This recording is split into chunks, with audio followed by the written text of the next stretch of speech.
भगवान का स्मरण करें। पाप ताप संताप को हरने वाले हर प्रकार से हम सभी के जीवन में हम सभी के कष्टों का निवारण करते हुए सुख शांति समृद्धि भरें। हरि ओम। ओम जन्माद्यस्यतोऽन्वयादितरतश्च चाटे स्वविज्ञस्वराट् तेने ब्रह्म हृदयादिकवये मुह्यन्ते यतसूरयः तेजो वारिमृदां यथा विनिमयो यत्र त्रिसर्गो मृषा धाम्ना धाम्ना स्वेन सदा निरस्तकुहकं सत्यं परं धीमहि। धर्मा प्रोज्झित कैत्रवोत्र निर्मत्सराणां शताम् वेद्यो वास्तो मत्र वस्तु शिवदम् तापत्रयोन्मूलनम् यं पप्रजन्तमनुपेदमपेदकृत्यं द्वयपायनो विरहकातर्याजुहाव पुत्रेति तन्मयतया तरवोऽभिनेदुस्तं सर्वभूतहृदयं मुनिमानतोऽस्मि।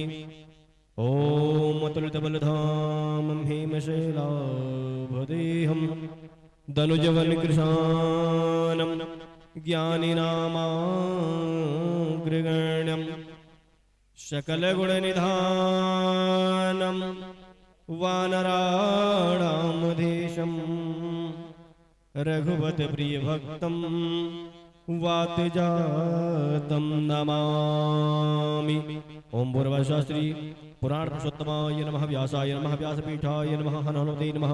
ध्यायो ध्यानार्थी अक्षपुष्पाणि समर्पयामि। ततो गन्धं विलेपयामि चन्दनं विलेपयामि। ओम मा त्वां गन्धर्वाय कनस्त्वामिन्द्रस्त्वां बृहस्पतिः त्वामोषधिः सोमो राजा विद्वान् क्षमादमुच्यत चन्दनं विलेपयामि धूपम् आघ्रापयामि। ओम माधूरशिधुर्वधूर्वन्तं धुत्पदं योवशवान् धूर्वतितं धूर्वयं वयं धूर्वामः देवानामशिवनितमगुं सुस्नितमम् अप्रितमं दुष्टतमं देवहूतमं धूपम् आघ्रापयामि हस्तौ प्रक्षाल्य। ओम पुराण पुरुषोत्तमाय नमः। माल्यादीनि सुगन्धीनि मालित्यादीनि विप्रभु मया हृतानि पुष्पाणि पूजार्थं प्रतिगृह्यतां पुष्पं पुष्पमालां समर्पयामि। नैवेद्यं निवेदयामि शर्कराखड्गखाद्यानि दधिच्चिर्गुडानि च आहारं भक्ष्यभोज्यं च नैवेद्यं प्रतिगृह्यतां नैवेद्यं निवेदयामि। प्राणाय स्वाहा पानाय स्वाहा व्यानाय स्वाहा उदानाय स्वाहा समानाय स्वाहा मध्ये मध्ये पानीयमुद्रापुषं जलं समर्पयामि। ततो अधो दक्षिणां समर्पयामि। ओम हिरण्यगर्भगर्भस्थं हेमबीजं विभावसु अनन्तपूर्णफलदं रहसान्दिं प्रियक्षमे कृतायाः पूजायाः शास्त्रार्थे द्रव्यदक्षिणां समर्पयामि। श्रीपुराणपुरुषोत्तमाय नमः। मन्त्रपुष्पाञ्जलिं प्रार्थयेत्। ओम माजग्नेन वैजन्त देवास्तानि धर्माणि प्रधान्य सन्नादेहनागं महिमानः सचन्द्रे द्रवोर्वि साध्याः शान्तिदेवाः। ओम भूर्भुवस्सुः। श्रीपुराणपुरुषोत्तमाय नमः। प्रार्थनापूर्वक चरणकमलेषु अनन्तकोटिं पुष्पाञ्जलिं समर्पयामि नमस्करोमि प्रणतप्रणमाम्यहम्। ओम किशोरत्वदीयपदमङ्गजपञ्जरान्धे अद्यैव मे विशतमानसराजहंस प्राणप्रयाणसमये गभवादवित्तिः कण्ठावरोधनविधौ स्मरणं कुतस्ति। ओम भूर्भुवस्सुः। पुराणपुरुषोत्तमाय नमः। प्रार्थनापूर्वक चरणकमलेषु अनन्तकोटिं पुष्पाञ्जलिं समर्पयामि नमस्करोमि प्रणतप्रणमाम्यहम्। बोले भागवत भगवान की जय। ततो व्यासपूजनं च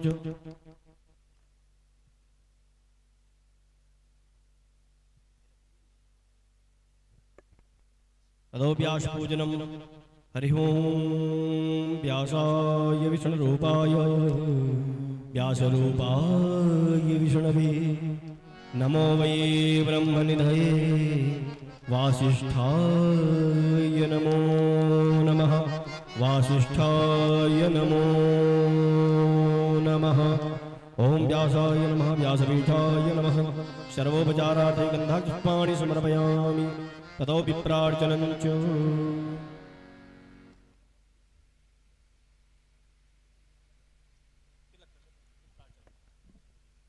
हरि ओम नमो ब्राह्मणदेवाय गोब्राह्मणहिताय च जगद्पिताय गणनाय गोविन्दाय नमो नमः। ओम सहस्रशीर्षः पुरुषः सहस्राक्षः सहस्रपादः भूमिगुं सर्वादशपत्यतिष्ठशाङ्गुलाम् पुरुष एवेदगुं सर्वं यद्भूतं जक्षभाव्यम् उदावृतपस्येषान् जदन्निनादिरोहति एतावान् श्यमहिमतो जायस्य पुरुषः पादोऽस्य पिशवा भूतानि त्रिपादस्यामृतं दिवि त्रिपादोर्ध उदयपुरुषः पादोऽसेह भवद्पुनः तादो विखवं व्यकरामस्सन नस्सने अभि।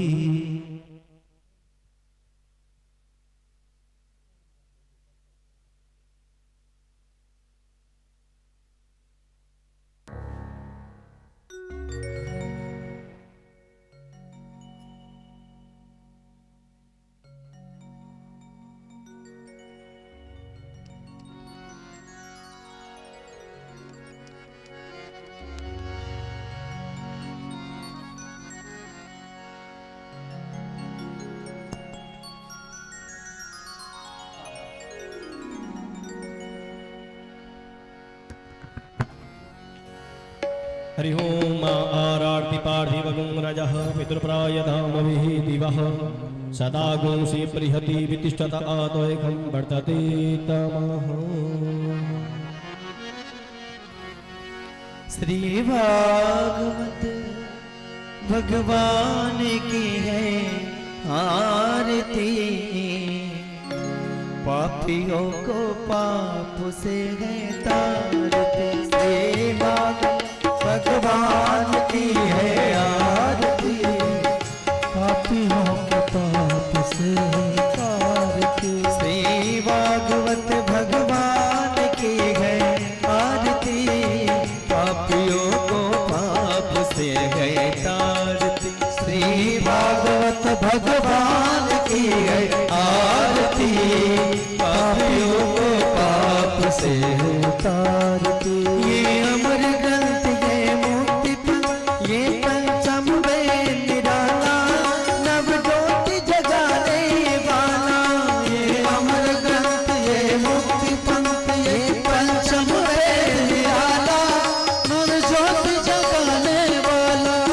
ये अमर ग्रंथ ये मुक्ति पंथ, ये पंचम वेद निराला, नव ज्योति जगाने वाला। ये अमर ग्रंथ ये मुक्ति पंथ, ये पंचम वेद निराला, नव ज्योति जगाने वाला।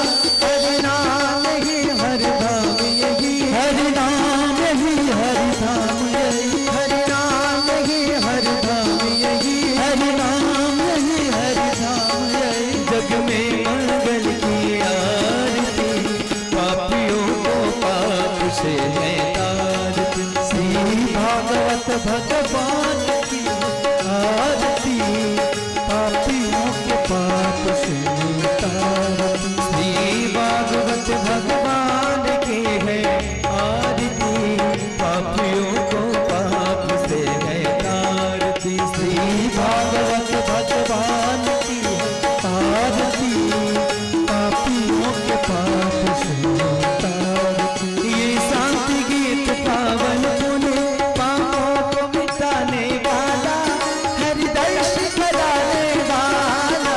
ये शांति गीत पावन पुण्य पापों को मिटाने वाला, हरिदर्श कराने वाला।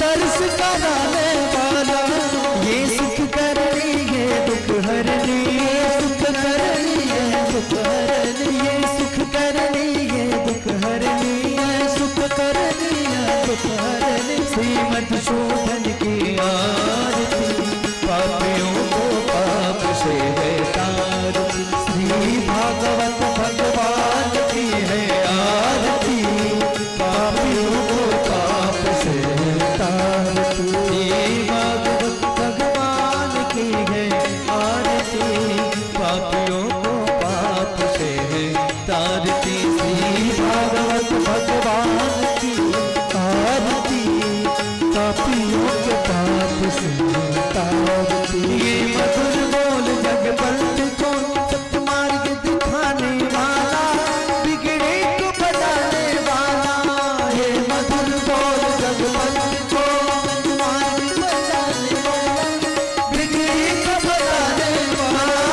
ये मधुर बोल जगबंद को सत्य मार्ग दिखाने वाला, बिगड़ी को बनाने वाला।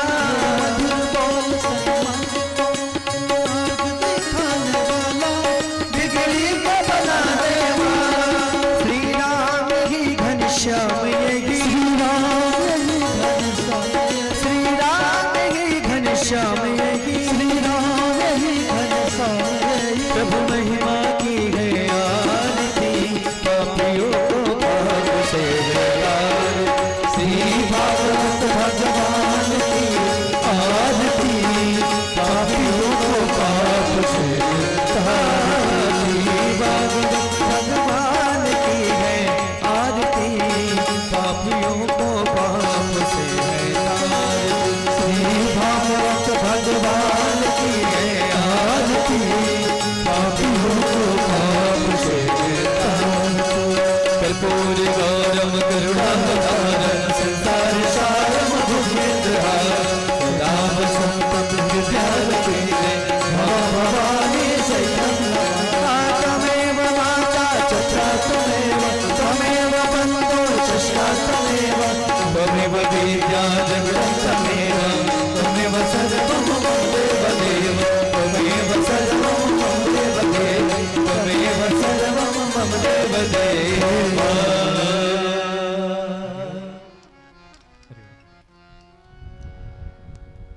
हरि ओम शीतले तमिगतमादा शीतले तमिगतपिता शीतले तमिगतधात्री शीतलाय नमो नमः।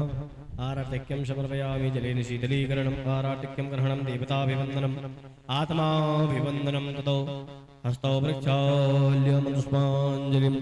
हरि ओम माजमेन वयन्त देवास्तानि धर्माणि प्रथमान्य, सन्नादेहनाकं महिमानः चन्द्रपूर्वे साध्याः शान्तिदेवाः। नानासुगन्धपुष्पाणि यथा कालो भवानि चा पुष्पाञ्जलिर्व्यादत्तो गृहाण परमेश्वर। ओम भूर्भुवः श्री पुराणपुरुषोत्तमाय नमः। चरणकमलेषु अनन्तकोटिं पुष्पाञ्जलिं समर्पयामि, नमस्करोमि, प्रणमाम्यहम्।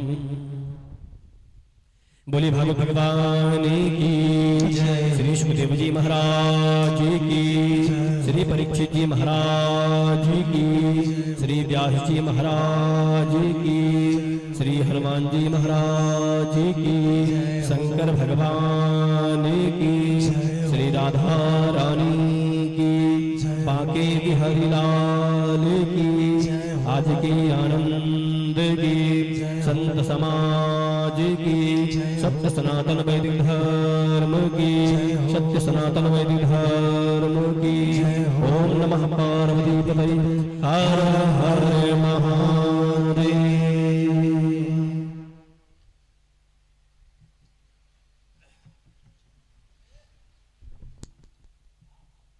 ध्यान दें सभी भक्त, यहाँ श्रीमद् भागवत सप्ताह ज्ञान यज्ञ अपने विराम की तरफ दिन प्रतिदिन अग्रसर होती है। कल इस श्रीमद् भागवत महापुराण का विराम दिवस है। आज और कल शेष 2 दिन है। कहते हैं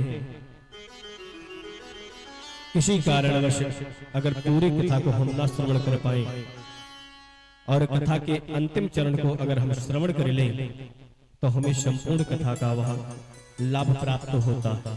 क्यों? क्योंकि चतुष्ट श्लोकी भागवत सबसे बाद में हम सभी को महाराज श्री सुनाते हैं, और चतुर्थ श्लोकी भागवत से ही संपूर्ण यह 18,000 श्लोकों का ग्रंथ हुआ। तो संपूर्ण कथा एक चतुर्थ श्लोकी भागवत में हम लोग कथा के अंतिम चरण में सुनते हैं। तो इसलिए हमें संपूर्ण कथा का वह फल प्राप्त हो जाता है। तो आज और कल शेष 2 दिन है। कहते हैं कि जिंदगी जब तक रहेगी फुर्सत न होगी काम से। जिंदगी जब तक रहेगी फुर्सत न होगी काम से। कुछ समय ऐसा निकालो, प्रेम करो श्री राम से, प्रेम करो भगवान से। प्यारे भक्तों, अगर जब तक जिंदगी है तब तक तो हमारे जीवन में काम ही काम है। जन्म से लेकर मृत्यु पर्यंत काम कभी खत्म नहीं होता। एक खत्म होता है, दूसरा आगे सामने खड़ा होता है कि इसके बाद तो इसको करना ही करना है। तो जिंदगी जब कामों का ही यह बंधन है, तो हम क्यों ना इस काम से ही कुछ समय निकाल करके भगवान के चरणों में प्रीति लगाएं। यह बड़ा शुभ समय है। कहते हैं कि संत मिलन को जाइए तज माया अभिमान। जो जो पग आगे बढ़े कोटि की यज्ञ समान। जब हम कभी भी संत के समागम के लिए चलते हैं, संतों का सानिध्य करने के लिए चलते हैं, तो जितने जितने पैर चलते हैं ना, उतने यज्ञों का फल प्राप्त होता है। और संतों तक पहुंचते पहुंचते हमारे किए हुए जितने भी दोष हैं, यदा कदा जाने में अनजाने में जो भी हमारे दोष होंगे सब समाप्त हो जाते हैं। क्यों? क्योंकि संत हमें वह मार्ग बताते हैं जिससे हमारे जीवन का कल्याण हो। तो संतों से जब हम मिलने के लिए चलते हैं, उनके वाणी को श्रवण करने के लिए चलते हैं, शास्त्रों का अनुगमन करने के चलते हैं, तो हमारी बुद्धि शुद्ध हो जाती है और हमारे किए हुए पापों का सारा पाप नष्ट हो जाता है और हमारे पुण्यों का अर्जन होता है, जिससे हमारे घर में सुख शांति समृद्धि आती है। तो हम सभी बड़े सौभाग्यशाली हैं। अपने इस गांव में यह चलता फिरता प्रयाग, कहते हैं कि यह कथा जो होती है चलती फिरती प्रयाग है। हम लोग तीर्थों में जाते हैं, गंगा सरयू सभी नदियों का जब स्नान करने के लिए जब निकलते हैं तो उसके लिए समय निकालना होती है, लेकिन यह पावनी कथा हम सभी के द्वार तक चल करके आती है। तो यह हम सभी का सौभाग्य होता है कि हमारे द्वार तक अगर यह पावन नदी, यह पावन संगम हम सभी के मध्य अगर चल करके आए और उसमें अवगाहन न कर पाए, तो हमसे बड़ा दुर्भाग्यशाली कौन हो सकता है। तो इसलिए हम सभी को चाहिए कि जब घर में ही कथा हो रही है तो अवश्य वहां पहुंचना चाहिए। और जो लोग ये सोचते हैं कि हम घर बैठे कथा श्रवण कर रहे हैं, तो आज तो सोशल मीडिया पे और अन्य चैनलों पे तो बहुत सी कथाएं आती हैं, लेकिन जो आनंद जो पूर्ण सामने बैठ कर प्राप्त होता है ना, वो आनंद और वह पूर्ण घर में रजाई के नीचे बैठ करके नहीं प्राप्त होती। सामने से हमें जब एक दूसरे को देख करके महाराज जी बताते हैं तो हमारे जीवन में वह उतारने का काम होता है, हमारे गहराइयों तक जाती है, जिससे हमारा जीवन सुधर जाता है। तो आइए इसी को हम सभी इस समय का सदुपयोग करें और आज और कल 2 दिन है अपने सपरिवार सहित आकर के भगवान की कथा को श्रवण करें। आइए बहुत समय न लेते हुए हम सभी पूज्य महाराज श्री से निवेदन करें कि श्री भागवत कथा श्रवण करा करके हम सभी को अनुग्रहित करें। पूज्य महाराज श्री।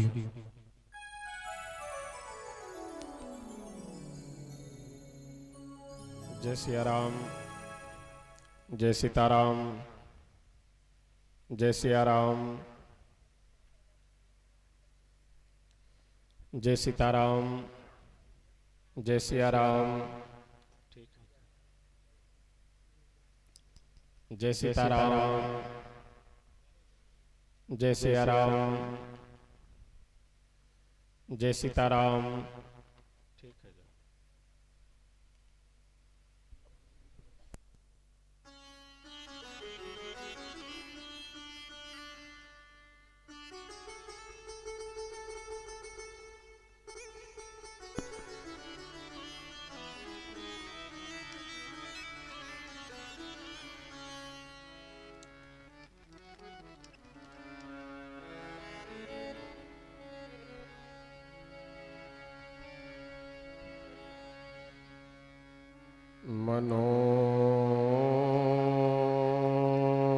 मनोजवं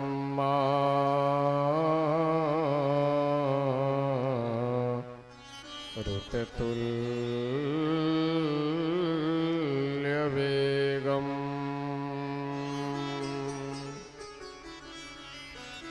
जितेन्द्रियं बुद्धिमतां वरिष्ठं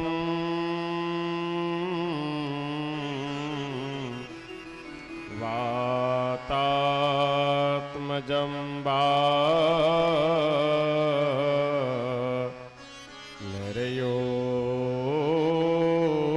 नरयोऽथ मुख्यम्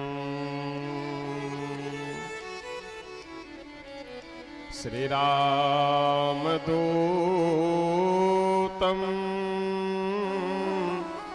शरणं प्रपद्ये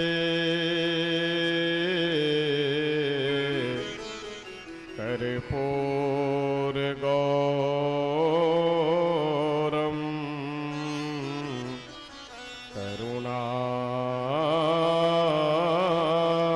करुणावतारम्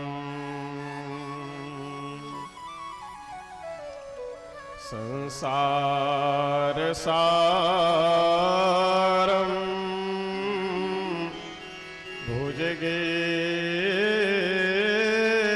भुजगेन्द्रहारं सदा वसन्तं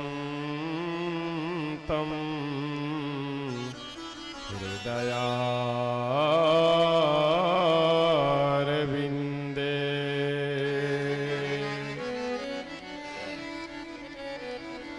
भवं भवानी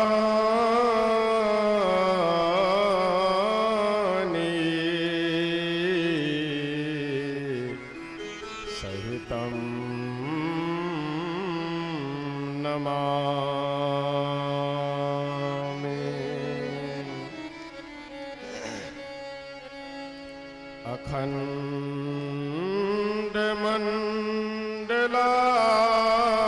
अखण्डमण्डलाकारं व्याप्तं येन चराचरं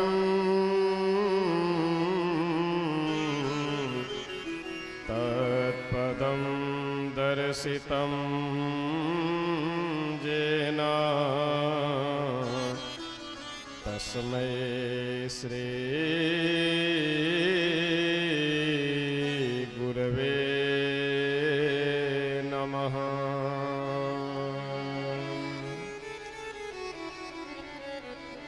वंशे विभूषितकरान्नवनीरदाभा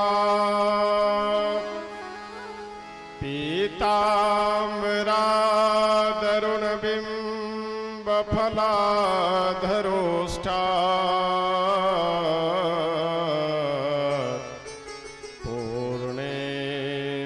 पूर्णेन्दुसुन्दरमुखा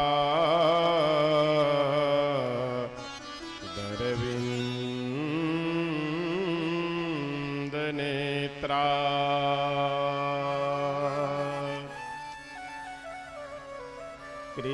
कृष्णात् परं किमपि तत्त्वमहं न जाने।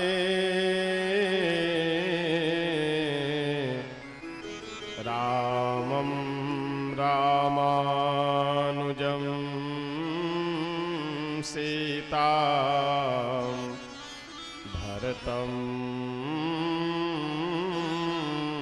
भरतानुजम्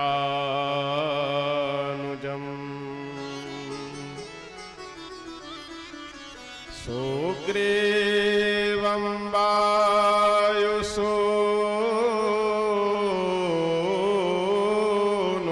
च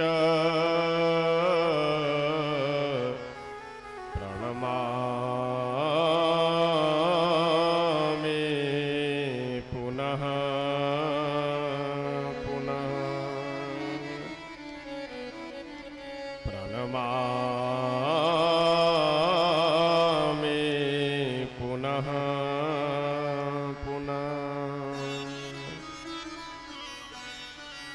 अवध धाम धामाधिपते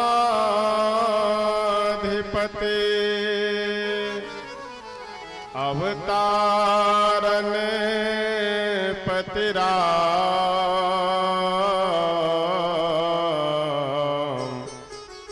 सकल सिद्धिपति जान के दासन पति हनुमान।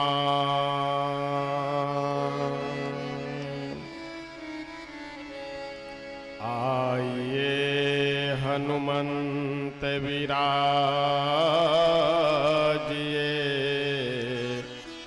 कथा करूं मति अनुसार।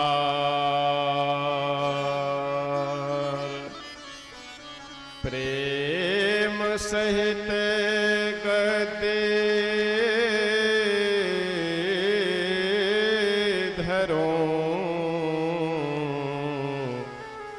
पधारिए पवन कुमार।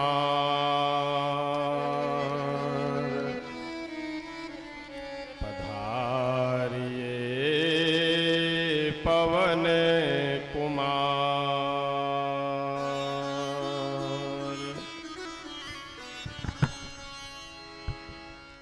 मंगल भवन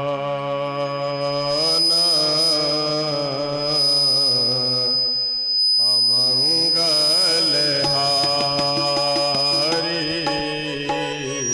मंगल भवन अमंगल हारी।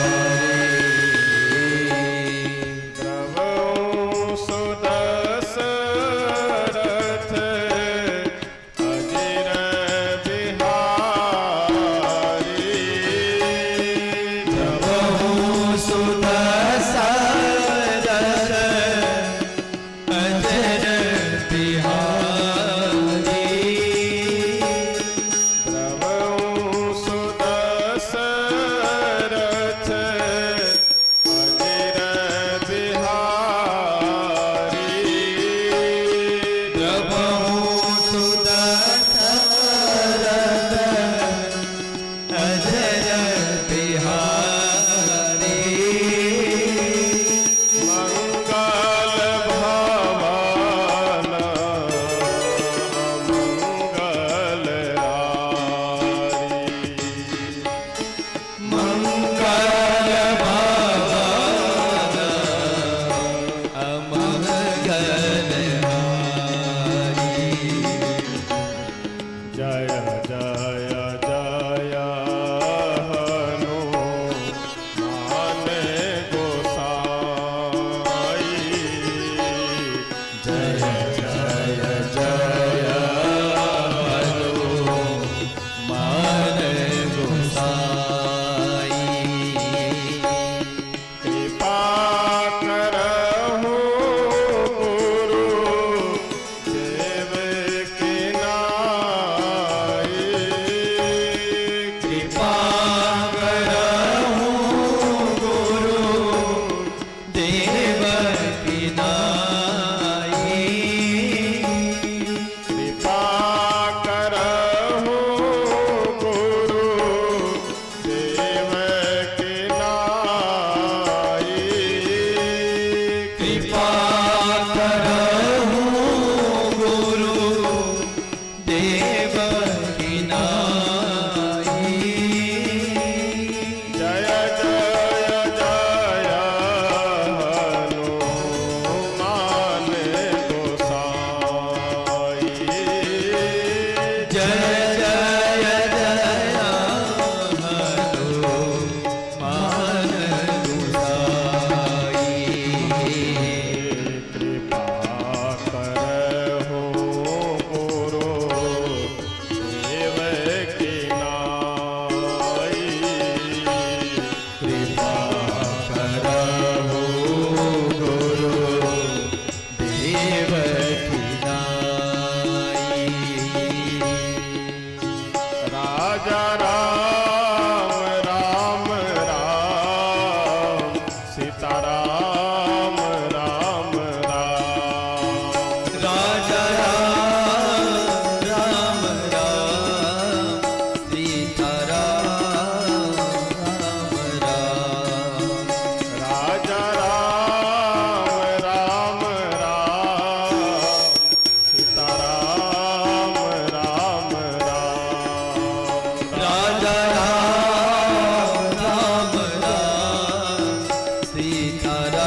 कृष्ण भगवान के जय। श्री वृंदावन धाम के जय। श्री यमुना मैया के जय। श्री अयोध्या धाम के जय। श्री सरयू मैया के जय। श्री हनुमान जी महाराज के जय। श्री शंकर भगवान के जय। श्री सद्गुरुदेव भगवान के जय। श्री भृगु जी महाराज के जय। जय जय सीताराम।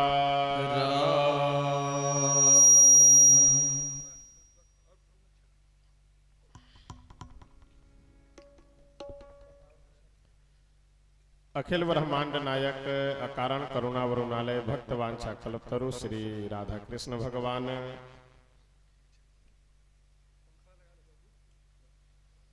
भगवत कथा रस रसिक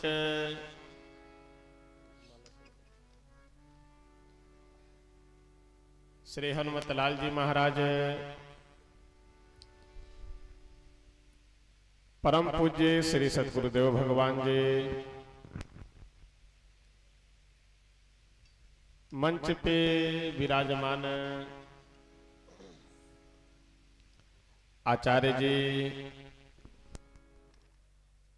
श्री मनमोहन दास जी, सभी संगीतकार बंधु, समुपस्थित आप सभी सुधी श्रोतागण, भाई बंधुओं, माताएं बहनें, हम सभी प्रतिदिन की भांति आज भी यहाँ पर उपस्थित हैं।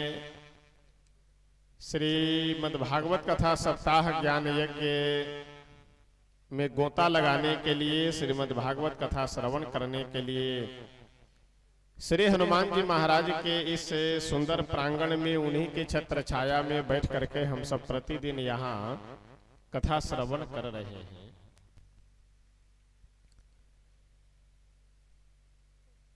कल की कथा में भगवान श्री नंद नंदन यशोदानंद वर्धन श्री कृष्ण चंद्र की परम मंगलमयी बाल लीलाओं का श्रवण किए हुए थे। इस धराधाम पे, इस पृथ्वी पे भगवान आते ही हैं अपने भक्तों को आनंद देने के लिए और मनुष्यों को शिक्षा देने के लिए। एक बहुत सुंदर पंक्ति है कि मर्त्यावतारस्तिह मर्त्य शिक्षणम। भगवान का जो मनुष्यावतार होता है इस पृथ्वी पे, धराधाम पे, वह मर्त्य शिक्षणम यानी मनुष्यों को शिक्षा देने के लिए। और भगवान एक जगह कहते हैं कि तुम सारिखे संत प्रिय मोरे, धरऊ देह नहीं आननी हो रे। यानी दो कारणों से भगवान अवतार लेते हैं। पहला कारण तो है अपने भक्तों को आनंद देना, सुख देना अपनी लीलाओं के माध्यम से, और दूसरा कारण है मनुष्यों को शिक्षा देना। हमारा जीवन, जो मनुष्य का शरीर मिला है, मनुष्य का जीवन मिला है, यह मनुष्य का जीवन कैसे जीना चाहिए, कैसे हम जिए, यह ज्ञान, यह समझ, यह विवेक, यह उपदेश भगवान के चरित्र से ही, भगवान के प्रसंग से ही संभव है। एक दिन की बात है, भगवान श्री नंद नंदन ने अपने सभी ग्वाल वालों के साथ में, अपने मित्रों के साथ, अपने सखाओं के साथ बछड़ों को चराने के लिए जाते हैं। यमुना जी के तट पे सभी ग्वाल वालों को साथ में लेकर के खेलते हैं, बछड़ों को छोड़ देते हैं गिरिराज जी के ऊपर चरने के लिए, और स्वयं सभी ग्वाल वालों को साथ में लेकर के खेलते हैं। और जब भूख लगती है तो कहीं वृक्ष के नीचे बैठ करके बीच में स्वयं बैठ गए और चारों तरफ से अपने सखाओं को बैठा करके और खाना आरंभ कर देते हैं। अब एक ग्रास भोजन लिए, स्वयं खा लिए, दूसरा ग्रास लिए, यानी रोटी जो कुछ भी है उसे उठाए और उठा करके उसी हाथ से अपने मित्र को खिला देते हैं, अपने ग्वाल वालों को खिला देते हैं। न हाथ धुले न पैर धुल रहे हैं, न कहीं बढ़िया साफ सुथरा चौका आदि लगा रहे हैं, बस जहां पाए जैसे पाए वैसे खाना आरंभ कर दिए और एक ही बर्तन में स्वयं भी खा रहे हैं और अपने ग्वाल वालों सखाओं को भी, अपने मित्रों को भी खिला रहे हैं। यह प्रतिदिन का कार्य है, यह प्रतिदिन का व्यवहार है भगवान का।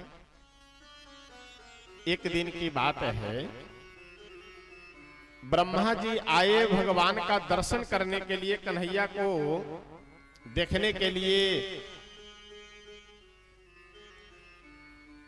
मन में सोचे कि साक्षात जब भगवान का अवतार हुआ है, परब्रह्म परमात्मा अवतार लिए हैं, तो चल करके दर्शन करना चाहिए। तो ब्रह्मा जी आए दर्शन करने के लिए, देखने के लिए भगवान को कैसे रह रहे हैं, कैसी लीला कर रहे हैं। तो जिस समय ब्रह्मा जी आए उस समय भगवान यही बछड़ों को चराने की लीला कर रहे थे। तो ब्रह्मा जी देखे कि अभी पहले कुछ देर छिप करके देख लिया जाए कि भगवान क्या क्या करते हैं। तो ब्रह्मा जी जब आए तो भगवान अपने मित्रों के साथ, ग्वाल बाल सखाओं के साथ खेल रहे थे। अब खेलते खेलते भूख लगी तो प्रतिदिन का व्यवहार, प्रतिदिन का नियम, सभी मित्रों को लेकर के गए और जाकर के एक जगह वृक्ष के नीचे बैठ गए और बैठ करके जो जो ग्वाल वाल, जो जो कन्हैया के मित्र अपने घर से जो जो खाने की वस्तु लेकर के आए हुए थे, सब अपने सामने खोल करके बैठ गए। कोई अपने घर से बाजरे की रोटी लाए हुए हैं, कोई मक्के की रोटी, कोई केवल छाछ लेकर के, कोई माखन लेकर, कोई दूध लेकर, जो ग्वाल वाल अपने घर से जो वस्तु लेकर के आए हुए हैं, उन सारी वस्तुओं को भगवान अपने सामने रख करके बैठ गए। न हाथ धुले, न पैर धुले, न ही चौका बर्तन नीचे कुछ किए, सीधे बैठ करके सभी पात्रों को खोले और खोल करके खाना आरंभ कर दिए।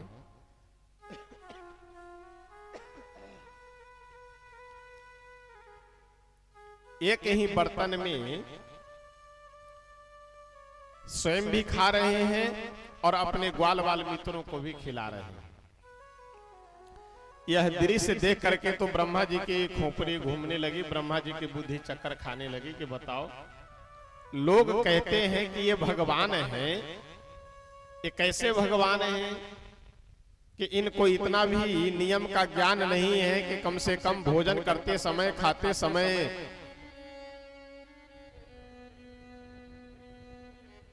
हाथ पैर धुल करके बैठना चाहिए। अब ये खेल रहे थे, खेलते हुए आए और आए करके बैठ करके खाना आरंभ कर दिए। इनमें तो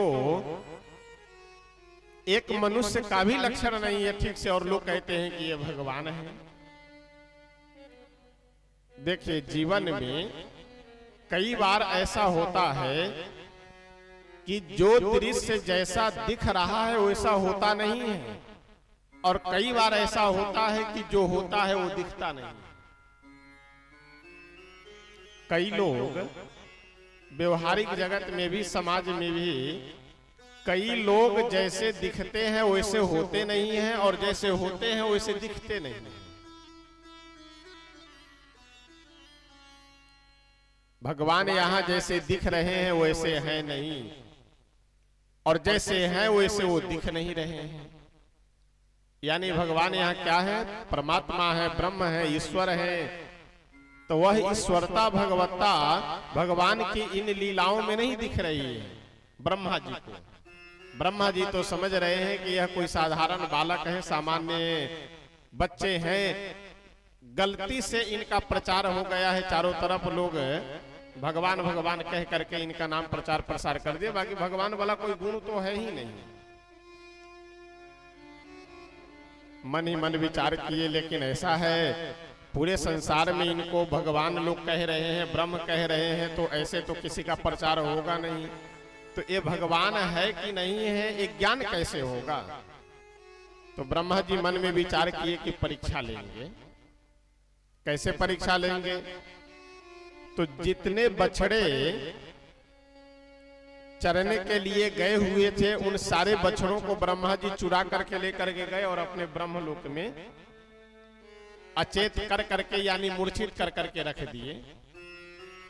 अच्छा ध्यान दीजिएगा,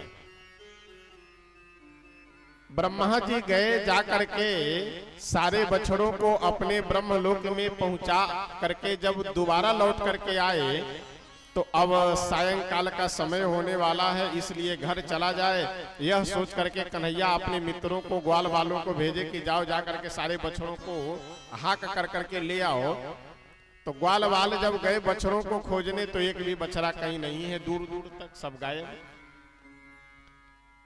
अब ग्वाल वाल भगवान के सखा भगवान के मित्र बछड़ों को खोज रहे थे, उसी समय ब्रह्मा जी दोबारा फिर लौट करके आ गए ब्रह्मलोक से। देखे कि ये ग्वाल वाल सब अकेले हैं, तो उन ग्वाल वालों को भी ब्रह्मा जी चुरा करके लेकर के गए अपने ब्रह्मलोक में रखाए, यानी बछड़ों को भी ले गए चुरा करके, ग्वाल वालों को भी चुरा करके ब्रह्मा जी लेकर चले गए।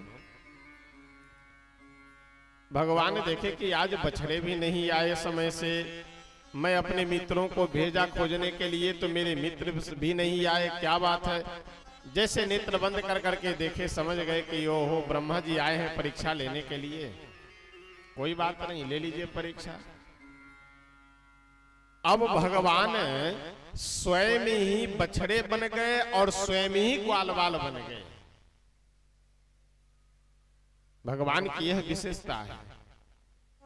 कन्हैया मन ही मन ब्रह्मा जी से मुस्कुराते हुए बोले कि ब्रह्मा जी आपको पृथ्वी जल तेज वायु आकाश ये 5 तत्व मिलता है तब आप सृष्टि का निर्माण करते हैं, लेकिन हमें किसी तत्व के किसी वस्तु की आवश्यकता नहीं है, किसी मटेरियल की जरूरत नहीं है।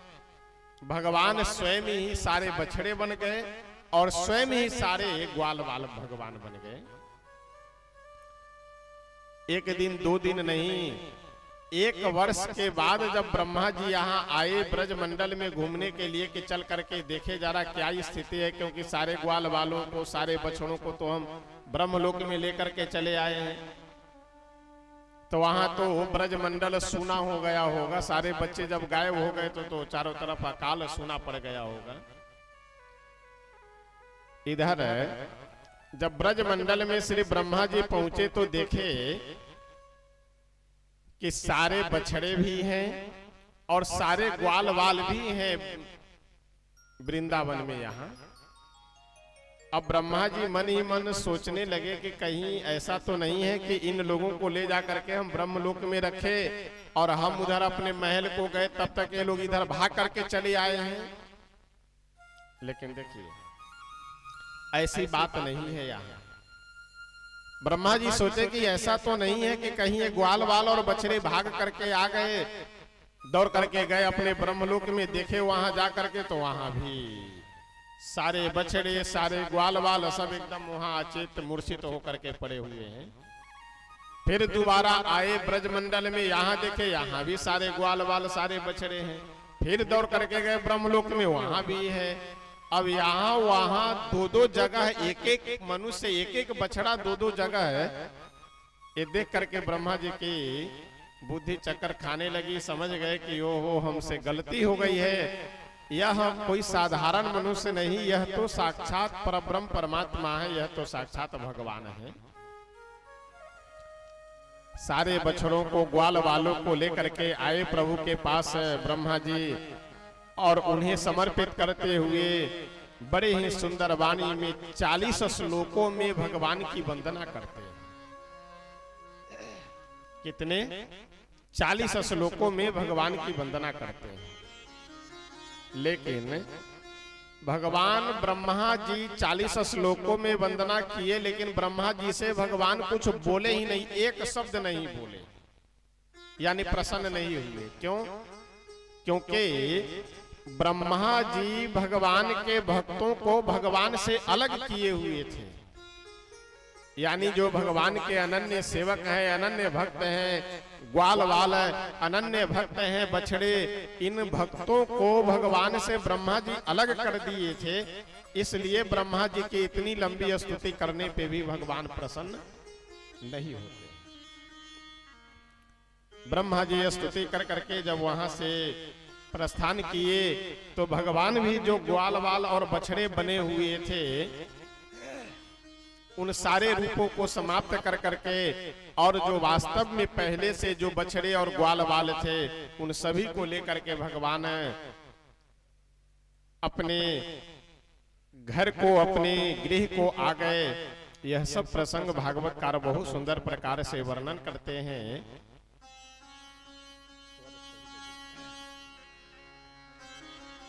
आगे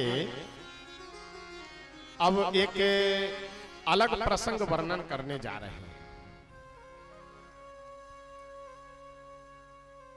यमुना जी में एक स्थान है, यमुना जी के जल में एक जगह है, एक स्थान है जिसका नाम है कालियादह।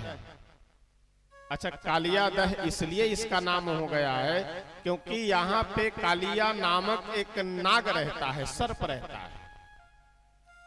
और ये नाग, ये सर्प कोई साधारण नहीं है। इस सर्प के मुख से, फण से सदैव जहरीली हवा निकला करती है, सदैव जहरीली हवा निकलती रहती है, वायु निकलती रहती है, जिसके कारण से वहां का जल और जल के ऊपर का जो वातावरण है वह सब जहरीला हो चुका है। जहां कालियादह का स्थान है वहां पे अगर आकाश मंडल से कोई पक्षी उड़ करके चला जाए तो उसकी मृत्यु हो जाएगी।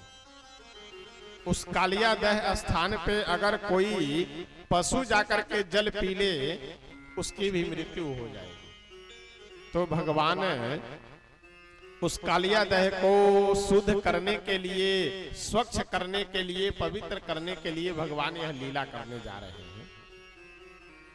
एक दिन की बात है, कंदुक क्रीड़ा के माध्यम से भगवान कालियादह के पास में ही खेल रहे थे।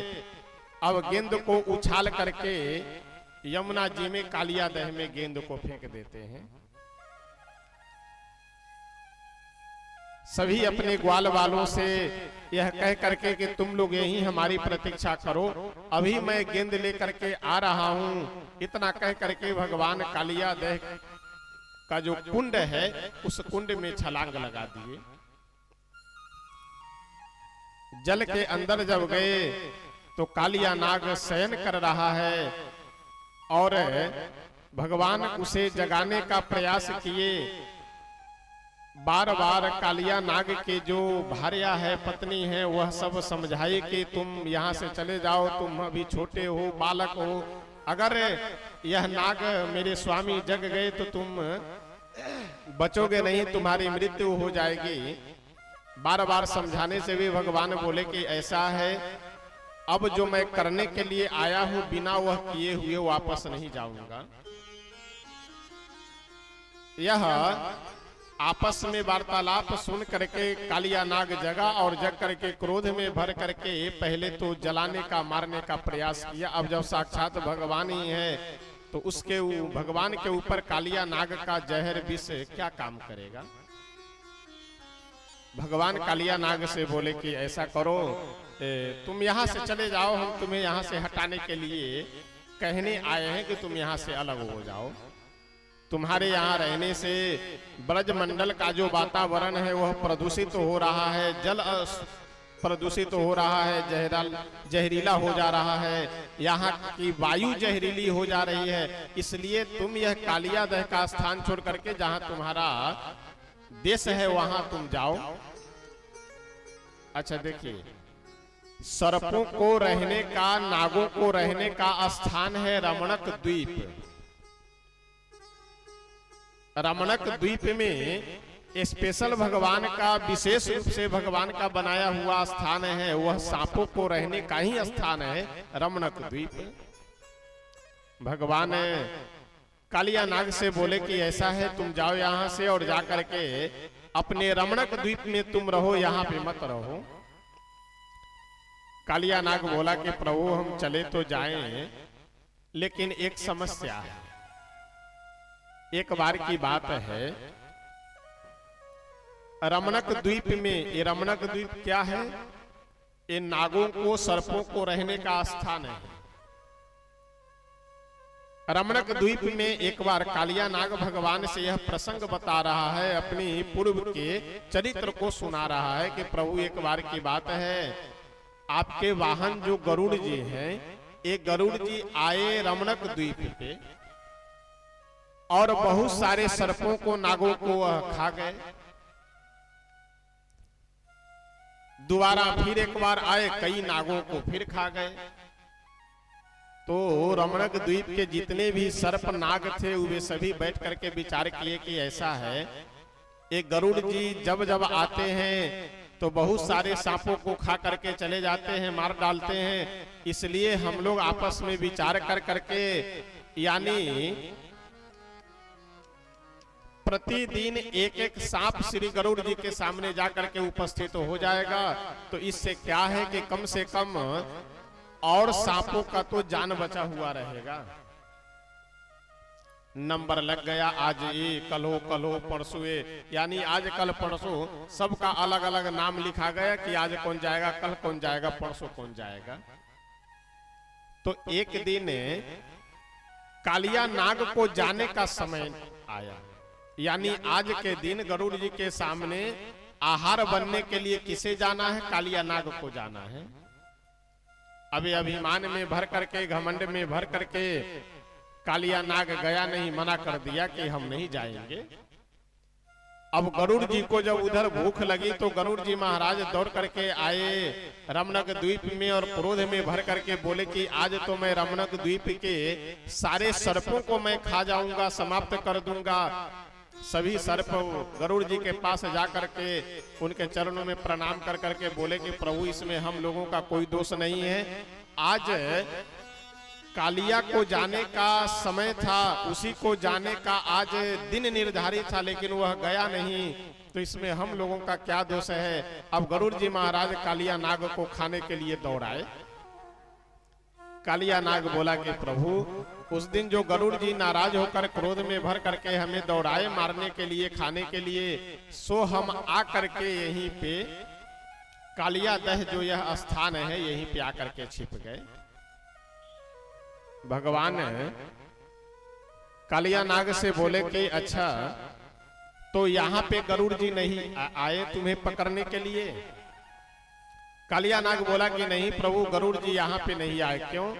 क्योंकि यहाँ पे गरुड़ जी को श्राप मिला हुआ है कि जिस दिन इस स्थान पे गरुड़ जी आ गए उसी दिन उनकी मृत्यु हो जाएगी।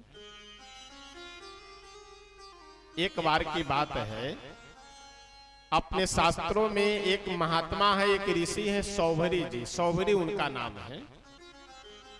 ये सौभरी ऋषि हमेशा जल में बैठ करके तपस्या करते हैं। सौभरी जी कहाँ बैठकर तपस्या करते हैं? जल में ही बैठ करके, बाहर नहीं बैठते, जल के अंदर बैठ करके तपस्या करते हैं। तो ये जो कालिया दह स्थान है, इसी कालिया दह स्थान में जल के नीचे बैठ करके सौभरी जी तपस्या कर रहे थे। गरुड़ जी महाराज आए और एक विशाल काय मछली को पकड़ करके अपने चोंच से और लेकर के आकाश में उड़ गए और जाकर के उसे खा गए मछली को। अब उस मछली के परिवार वाले बड़े दुखी और वियोग में खूब रो रहे थे, खूब रो रहे थे। अब जिस मछली को श्री गरुड़ जी महाराज खा गए, उस मछली के परिवार वालों को, परिवार के सदस्यों को रोते हुए देख करके श्री सौभरी जी को दया आ गई। देखिए, हम लोगों को समझ में नहीं आती है भाषा तो अलग की बात है, बाकी पशुओं को अगर कष्ट हो रहा हो, दुख हो रहा हो तो वो भी रोते हैं, वो भी दुखी होते हैं। चाहे वह कोई जीव हो, चाहे वह कोई पशु हो, चाहे जो कोई भी हो। किसी गाय अथवा भैंस के बच्चे अगर मर जाए तो देखिए गाय भैंस की क्या स्थिति रहती है। अगर उसे ज्ञान नहीं होता, उसे अगर जानकारी नहीं होती, उसे अपनापन का अगर बोध नहीं होता तो दुखी क्यों होती?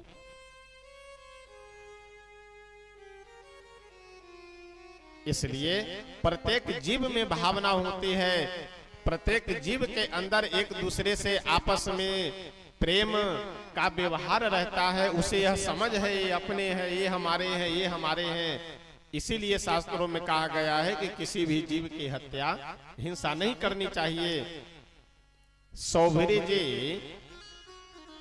मछली के परिवार वालों को रोते हुए देख करके बड़े दुखी हुए और हाथ में जल लिए। जल लेकर के गरुड़ जी को श्राप दे दिए कि आज के बाद अगर गरुड़ यहाँ पे कभी दिखाई दिए तो उसी समय उनकी मृत्यु हो जाएगी। कालिया नाग प्रभु से बोला कि प्रभु, उन्हीं सौभरी जी के श्राप देने के कारण कालिया नाग यहाँ पे नहीं आता है, और इसीलिए हम यहाँ पे गरुड़ जी आपके जो वाहन है वो नहीं आते हैं, और इसीलिए हम यहाँ सुरक्षित होकर के रह रहे हैं। तो अगर हम रमणक द्वीप जाएंगे तो वहां तो फिर हमारे लिए समस्या है। आपके वाहन गरुड़ जी हमें छोड़ेंगे नहीं, पुरानी दुश्मनी, पुराना वैर याद कर करके मेरा अवश्य वध कर डालेंगे। भगवान बोले कि गरुड़ जी अब आपका कुछ नहीं बिगाड़ेंगे, यह मेरा आदेश है, और मैं आपके फण पे नृत्य कर करके यानी अपने चरण का मुहर लगा दिया हूं, इसलिए गरुड़ जी अब आपका कुछ नहीं बिगाड़ेंगे। आप आनंद से जा करके अपने लोक में, अपने नगर में, रमणक द्वीप में जा करके निवास कीजिए। यह सब प्रसंग भागवतकार बड़े सुंदर प्रकार से वर्णन करते हैं। देखिए, बीच में अनेक राक्षस आए, अघासुर, बकासुर, कोई बगुले का वेश बनाकर, कोई अजगर का वेश बनाकर, कोई किसी वेश में, कोई किसी वेश में, जितने भी राक्षस आए सबका भगवान राम नाम सत्य करते जा रहे हैं। अब आगे श्रीमद् भागवतकार वर्णन करते हुए बहुत सुंदर कह रहे हैं कि ऐसा है, भगवान को अहंकार अच्छा नहीं लगता है। और देखिए, भगवान इस धराधाम पे आते ही हैं अपने भक्तों को अपनी लीला के माध्यम से सुख देने के लिए और साधारण मनुष्यों को शिक्षा देने के लिए। चीरहरण की लीला आप सब कई बार कथाओं में सुने होंगे, पढ़े होंगे। तो चीरहरण की लीला भागवतकार वर्णन करने जा रहे हैं। देखिए, एक बार की बात है, जितनी भी ब्रज गोपियां हैं, जितनी भी ब्रज स्त्रियां हैं, यह सब माघ के महीने में, किस महीने में? माघ के महीने में, जिस समय भयंकर ठंडी होती है, माघ के महीने में श्री कात्यायनी मैया की पूजा करने के लिए नियम बनाती है कि एक महीने तक, माघ के महीने में प्रतिदिन ब्रह्म मुहूर्त में जग करके स्नान आदि कर करके कात्यायनी मैया की पूजा करनी है। ब्रह्म मुहूर्त जानते हैं किन्हें कहा जाता है? ब्रह्म मुहूर्त लगभग 4 बजे के 10-15-20 मिनट पहले और 10-15 मिनट बाद का जो समय है, उस समय को ब्रह्म मुहूर्त कहा जाता है।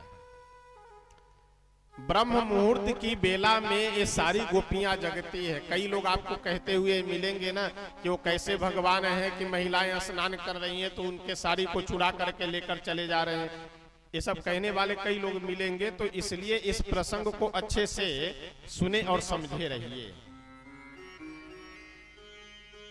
जितनी भी गोपियां हैं, यह सब जब यमुना जी में स्नान करते थे तो इन्हें कन्हैया मना करते थे कि देखो, चाहे स्त्री हो अथवा पुरुष, किसी को भी जल में निर्वस्त्र हो करके नहीं स्नान करना चाहिए, क्योंकि जल के देवता है वरुण।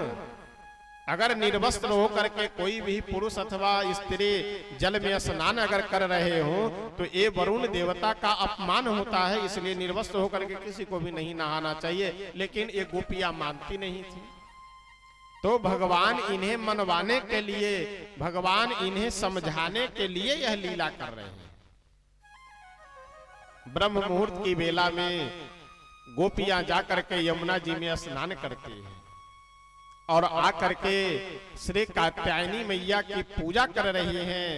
श्रीमद् भागवतकार बहुत सुंदर कह रहे हैं कि कात्यायनी महामाये महायोगिन्यधीश्वरी नंद गोप सुतम देवी पतिम में कुरुते नमः। यानी हे कात्यायनी मैया, हम सब आपके चरणों की वंदना कर रही हैं।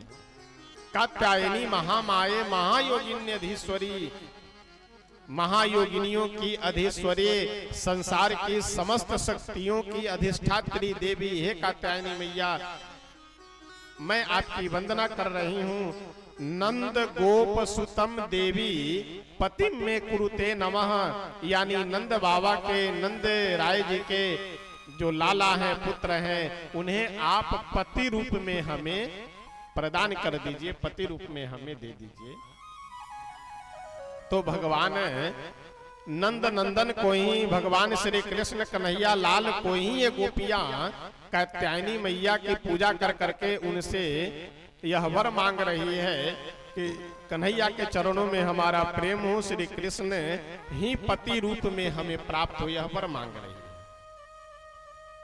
है। स्नान कब कर रही है?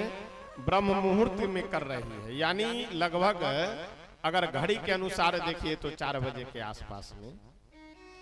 और उसी समय भगवान गए और गोपियां जैसे जल में प्रवेश कर करके स्नान करने लगी तो किनारे पे जो अपने वस्त्र रखे हुए थे उन वस्त्रों को लेकर के पास में ही एक कदम्ब के वृक्ष पे विराजमान हो गए। जब गोपियां स्नान कर करके बाहर की ओर हाथ लगा करके देखे तो वस्त्र है ही नहीं, अंधेरा है। जब थोड़े ध्यान से देखी तो सामने ही वृक्ष से सारे वस्त्र लटक रहे हैं। आवाज दी, कौन हो कौन हो? कन्हैया बोले कि हम हैं। आवाज से पहचान गई कि ये कन्हैया है। अब तो 1-2 बार पहले नाराज हुई, डांटी धमकाई कि मैं नंद बाबा से बोल दूंगी, यशोदा मैया से तुम्हारी शिकायत करूंगी, ये करूंगी वो करूंगी। कन्हैया बोले कि शिकायत तुम बाद में करना, पहले अपने वस्त्र ले जाओ।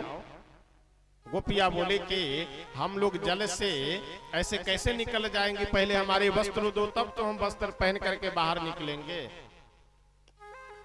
कन्हैया बोले कि ऐसा है, अब तुम लोग पहले यह संकल्प करो आज कि आज के बाद में कभी भी जल में तुम लोग निर्वस्त्र होकर के नहीं स्नान करोगे, तब तो हम वस्त्र देंगे, नहीं तो आओ आकर के स्वयं अपने वस्त्र ले जाओ। मरता क्या नहीं करता।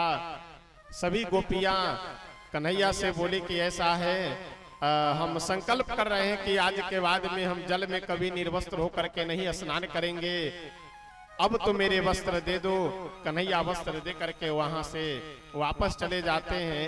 तो ये जो चीर हरण की लीला है, इसका व्यवहारिक पक्ष गोपियों को समझाने के लिए भगवान यह लीला करते हैं कि जल के देवता वरुण हैं और जल में कभी भी निर्वस्त्र होकर के किसी को भी, स्त्री पुरुष किसी भी को भी नहाना नहीं चाहिए।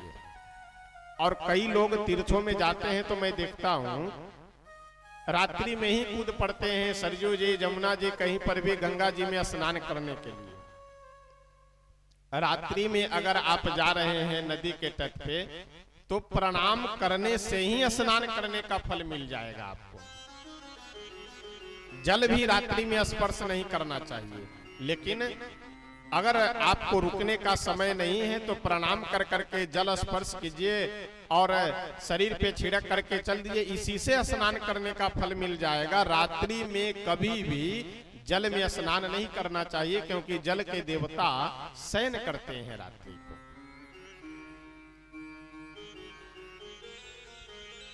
एक तो निर्वस्त्र होकर के और दूसरा रात्रि के समय में जल में कभी भी स्नान किसी को भी नहीं करना चाहिए। यह सब प्रसंग भागवतकार बहुत सुंदर वर्णन कर रहे हैं। और देखिए भगवान अलग अलग लीलाओं से, अलग अलग प्रसंगों से सभी ब्रजवासियों को, अपने भक्तों को और हम सभी मनुष्यों को आनंद दे रहे हैं। अब आगे प्रसंग वर्णन करने जा रहे हैं कुछ भक्तों का। ये सारे भक्त भगवान श्री कृष्ण कन्हैया लाल को देखने की भावना मन में लेकर के ये सभी प्रतीक्षा कर रहे हैं कि हम लोगों को एक बार किसी भी तरह से कन्हैया का दर्शन हो जाए, नंद के लाला का दर्शन हो जाए। जहां पे भगवान गौओं को चराने के लिए, बछड़ों को चराने के लिए जाते हैं, वहीं से कुछ दूरी पे एक गांव है, छोटा सा एक गांव है।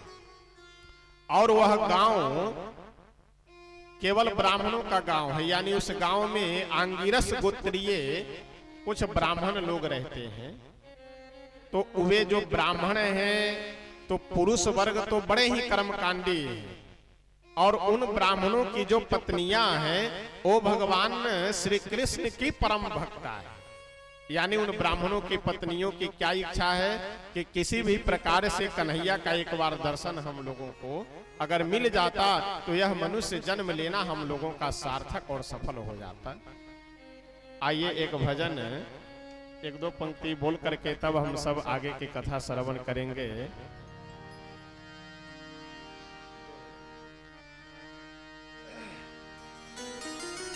श्री वृंदावन बिहारी लाल की जय। कन्हैया तुम्हें एक नजर देखना है, कन्हैया तुम्हें एक नजर देखना है, कन्हैया तुम्हें एक नजर देखना है, कन्हैया तुम्हें एक नजर देखना है, कन्हैया तुम्हें एक नजर देखना है, कन्हैया तुम्हें एक नजर देखना है, कन्हैया तुम्हें एक नजर देखना है, कन्हैया तुम्हें एक नजर देखना है, अरे तुम छिपे हो उधर देखना है, अरे तुम छिपे हो उधर देखना है, कन्हैया तुम्हें एक नजर देखना है, कन्हैया तुम्हें एक नजर देखना है।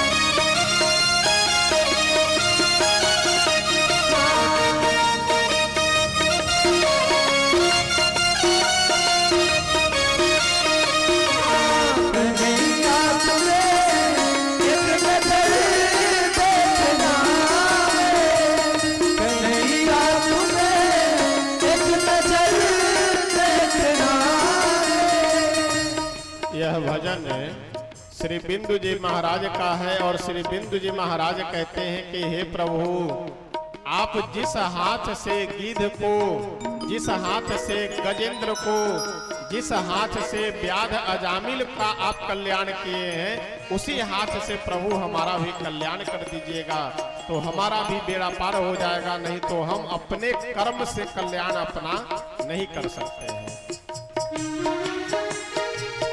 उबारा था जिसे हाथ से गिद्ध गज को,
देखे विदुर भीलनी के जा घर तुमने देखे विदुर भीलनी के जा घर तुमने देखे हमको तुम्हारा भी घर देखना है हमको तुम्हारा भी घर देखना है कन्हैया तुम्हें एक नजर देखना है कन्हैया तुम्हें एक नजर देखना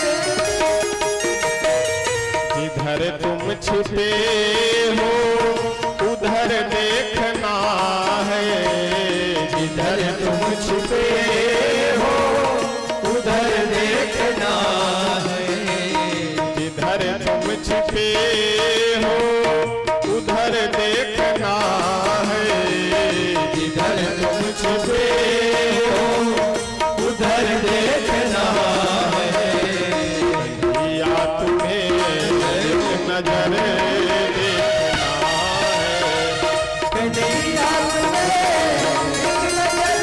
नजर देखना है या तुम्हें एक नजर देखना है कन्हैया तुम्हें एक नजर देखना है कन्हैया तुम्हें एक नजर देखना है कन्हैया तुम्हें एक नजर देखना है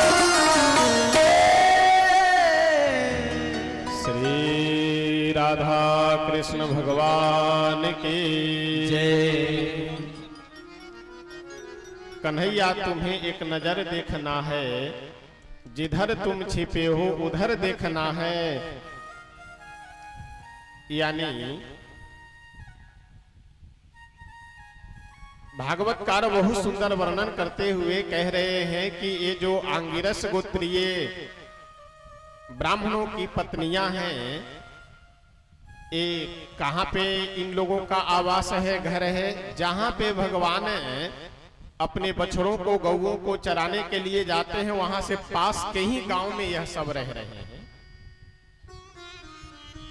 मन ही मन यह सब बड़े श्रद्धा भाव के साथ श्री नंद लाला को, कृष्ण कन्हैया लाल को देखने की इच्छा से, देखने की भावना से प्रभु से प्रार्थना कर रही है कि प्रभु हम आपके पास नहीं आ सकते हैं, हमारी मजबूरी है, लेकिन आप तो चल करके हमारे पास आ सकते हैं, इसलिए कोई ऐसी व्यवस्था बनाइए, कोई ऐसी विधि बनाइए कि जिससे हम लोगों को आपका दर्शन मिल जाए।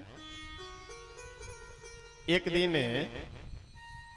कन्हैया अपने सभी ग्वाल वालों के साथ में बछड़ों को चराने के लिए गए।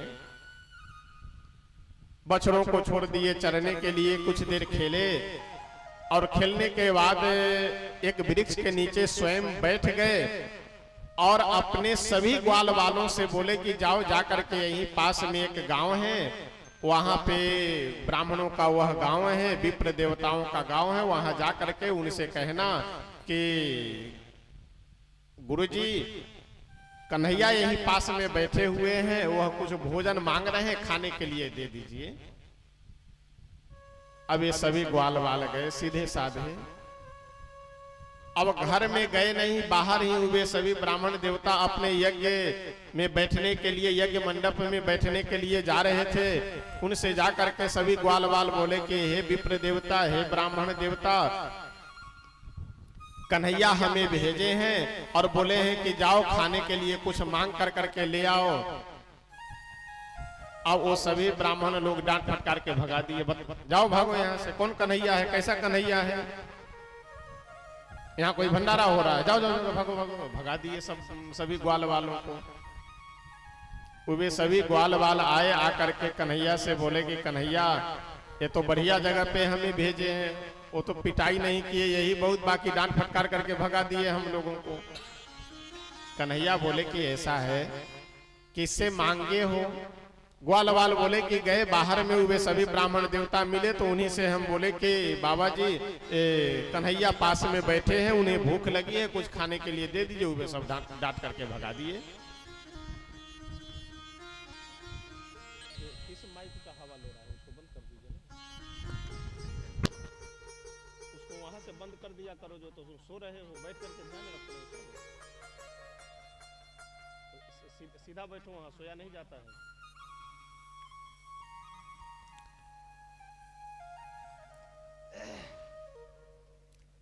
कन्हैया बोले ग्वाल वालों से कि तुम गलत जगह चले गए, उन ब्राह्मणों से नहीं मांगना, जा करके घर में उन ब्राह्मणों की जो स्त्रियां हैं, उनकी जो पत्नियां हैं, उनसे मांगना खाने के लिए। सभी ग्वाल वाल दोबारा गए। अच्छा, दोबारा जब ग्वाल वाल पहुंचे, जब तब तक वे सभी ब्राह्मण देवता जाकर के यज्ञ में बैठ चुके थे। यज्ञ में यानी यज्ञ मंडप में पूजा हवन के लिए बैठ गए थे और संकल्प कर लिए। तो देखिए, आजकल पार नहीं लगता है, लोग उतना नियम नहीं रख पाते हैं, लेकिन जब संकल्प कर लिए पूजन का, तो उसके बाद में अनावश्यक मुख से शब्द नहीं निकलना चाहिए। अगर कुछ बोलना भी हो तो शास्त्रीय नियम यह है कि आचार्य को भी, यानी जो पूजा करवा रहे हैं, और यजमान को भी जो पूजा कर रहे हैं, दोनों को संस्कृत में बोलना चाहिए। नहीं तो सामान्य भाषा में, अपनी लोक भाषा में, पूजा में बैठने के बाद, संकल्प करने के बाद कुछ बोलना नहीं चाहिए। अब जब यह सब ग्वाल वाल पहुंचे, तो जितने भी ब्राह्मण देवता हैं, वे सभी संकल्प लेकर के बैठ गए थे। ये बैठा करके रखे नहीं, इसको क्यों खोल छोड़ दे रहे हैं?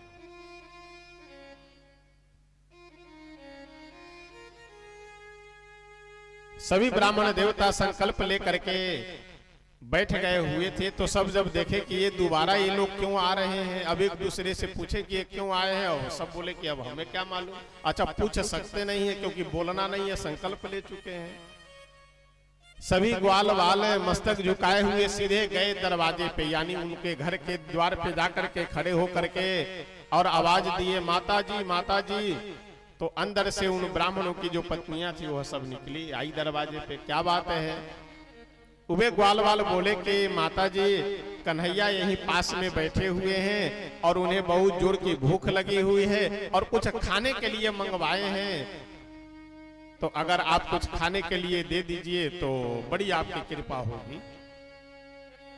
अब तो जब यह बात वे सभी ब्राह्मण पत्नियां सुनी तो इतने आनंद में भर गए, इतने आनंद में भर गए कि जो भोजन, मेवा, पकवान, मिष्टान, खीर, पूरी, हलवा आदि अपने पतियों को खाने के लिए बनाए हुए थे, यज्ञ में बैठे हुए आचार्यों को खाने के लिए बनाए हुए थे, वह सब खीर, पूरी, साग, मालपुआ बढ़िया बर्तन में सजा करके और ढक करके। अच्छा, इस समय अवसर भी बढ़िया मिल गया। इस समय इनके पति बैठे हुए हैं यज्ञ में और संकल्प लेकर के बैठे हैं, इसलिए उठ सकते नहीं हैं, और जब तक उठेंगे नहीं तब तक पूछेंगे नहीं, और जब तक उठेंगे नहीं तब तक बोलेंगे भी नहीं। तो इनकी पत्नियां लंबी लंबी घूंघट लटकाए, बर्तन में भोजन परोस करके कपड़े से, वस्त्र से ढकी, और ग्वाल वालों को आगे आगे कर करके और पीछे पीछे सभी चल दी। अब ये ब्राह्मण देवता लोग जो स्वाहा स्वाहा कर रहे थे, इधर स्वाहा भी कर रहे हैं, उधर देख रहे हैं कि ये सब कहाँ जा रही है, हमें कुछ पता नहीं है, और सब घूंघट लटकाए चली जा रही है। एक दूसरे से पूछे कि मौन धारण किए हैं, बोलना है नहीं, बोल सकते नहीं है। एक दूसरे से पूछे कि ये सब कहाँ जा रहे हैं। अब बगल वाले भी इशारा करे, अब जहां तुम वहां मैं, अब हमें क्या मालूम कि कहाँ जा रही है। अच्छा, इनकी पत्नियां भी भगवान की कृपा से बढ़िया विचार दिमाग में आ गया, देखी ही नहीं अपने पतियों की ओर। अगर देखती तो लोग इशारा करते कि कहाँ जा रही हो। अब देखी ही नहीं, सीधे बस मस्तक झुकाए और ग्वाल वालों के पीछे पीछे चल पड़ी गई। जिनका दर्शन करने के लिए आज वर्षों से लालायित थे, उन कन्हैया का दर्शन कर करके तो धन्य हो गई। पहले अपलक नेत्रों से टकटकी लगा करके दर्शन के, और उसके बाद अपने हाथों से कन्हैया को जो घर से विविध व्यंजन बना करके लेकर के आई थी खिलाई, और खिलाने के बाद में कन्हैया से बोले कि अब हम तो घर से बहिष्कृत हो जाएंगे हम लोग। कन्हैया बोले कि अब समय ज्यादा हो गया है, आप लोग अपने अपने घर जाइए। वे ब्राह्मणों के पत्नियां बोली, स्त्रियां बोले कि अब हमें घर में तो हमारे पति रखेंगे नहीं, बिना पूछे हुए आई हूं, अब तो घर से बाहर ही हमें रहना पड़ेगा। भगवान मुस्कुराते हुए बोले, पहले तुम जाओ तो घर पे, स्वागत करेंगे तुम्हारे पति तुम्हारा, चिंता मत करो, आराम से प्रेम से अपने घर पे जाओ, तुम्हारे पति कुछ नहीं बोलेंगे। और आश्चर्य की बात है, ये सभी स्त्रियां बिना अपने पति से पूछे हुए घर से बाहर निकली थी। तो नियमतः तो पति को बोलना चाहिए, पूछना चाहिए, नाराज होना चाहिए, बिगड़ना चाहिए। लेकिन ये सभी ब्राह्मण पत्नियां जब अपने अपने घर पे पहुंची तो इनके पतिदेव हाथ में माला लेकर के खड़े थे स्वागत करने के लिए। अरे आओ आओ, तुम तो बड़ी भाग्यशालिनी हो कि जा करके कन्हैया का दर्शन कर करके चली आई। प्रभु के चरणों में इतना बड़ा प्रेम है, यह बड़ी, तुम लोग भक्त हृदया हो, और हम लोग तो ये पूजा पाठ कर्म कांड में ही फंसे रह गए। वास्तव में भक्ति तो तुम्हारे ही हृदय में है। बड़ा सुंदर सम्मान किए।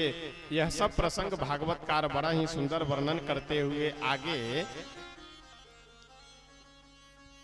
इंद्र जी के पूजा का निवारण और गोवर्धन जी के पूजा का प्रारंभ करने का प्रसंग सुनाने जा रहे हैं।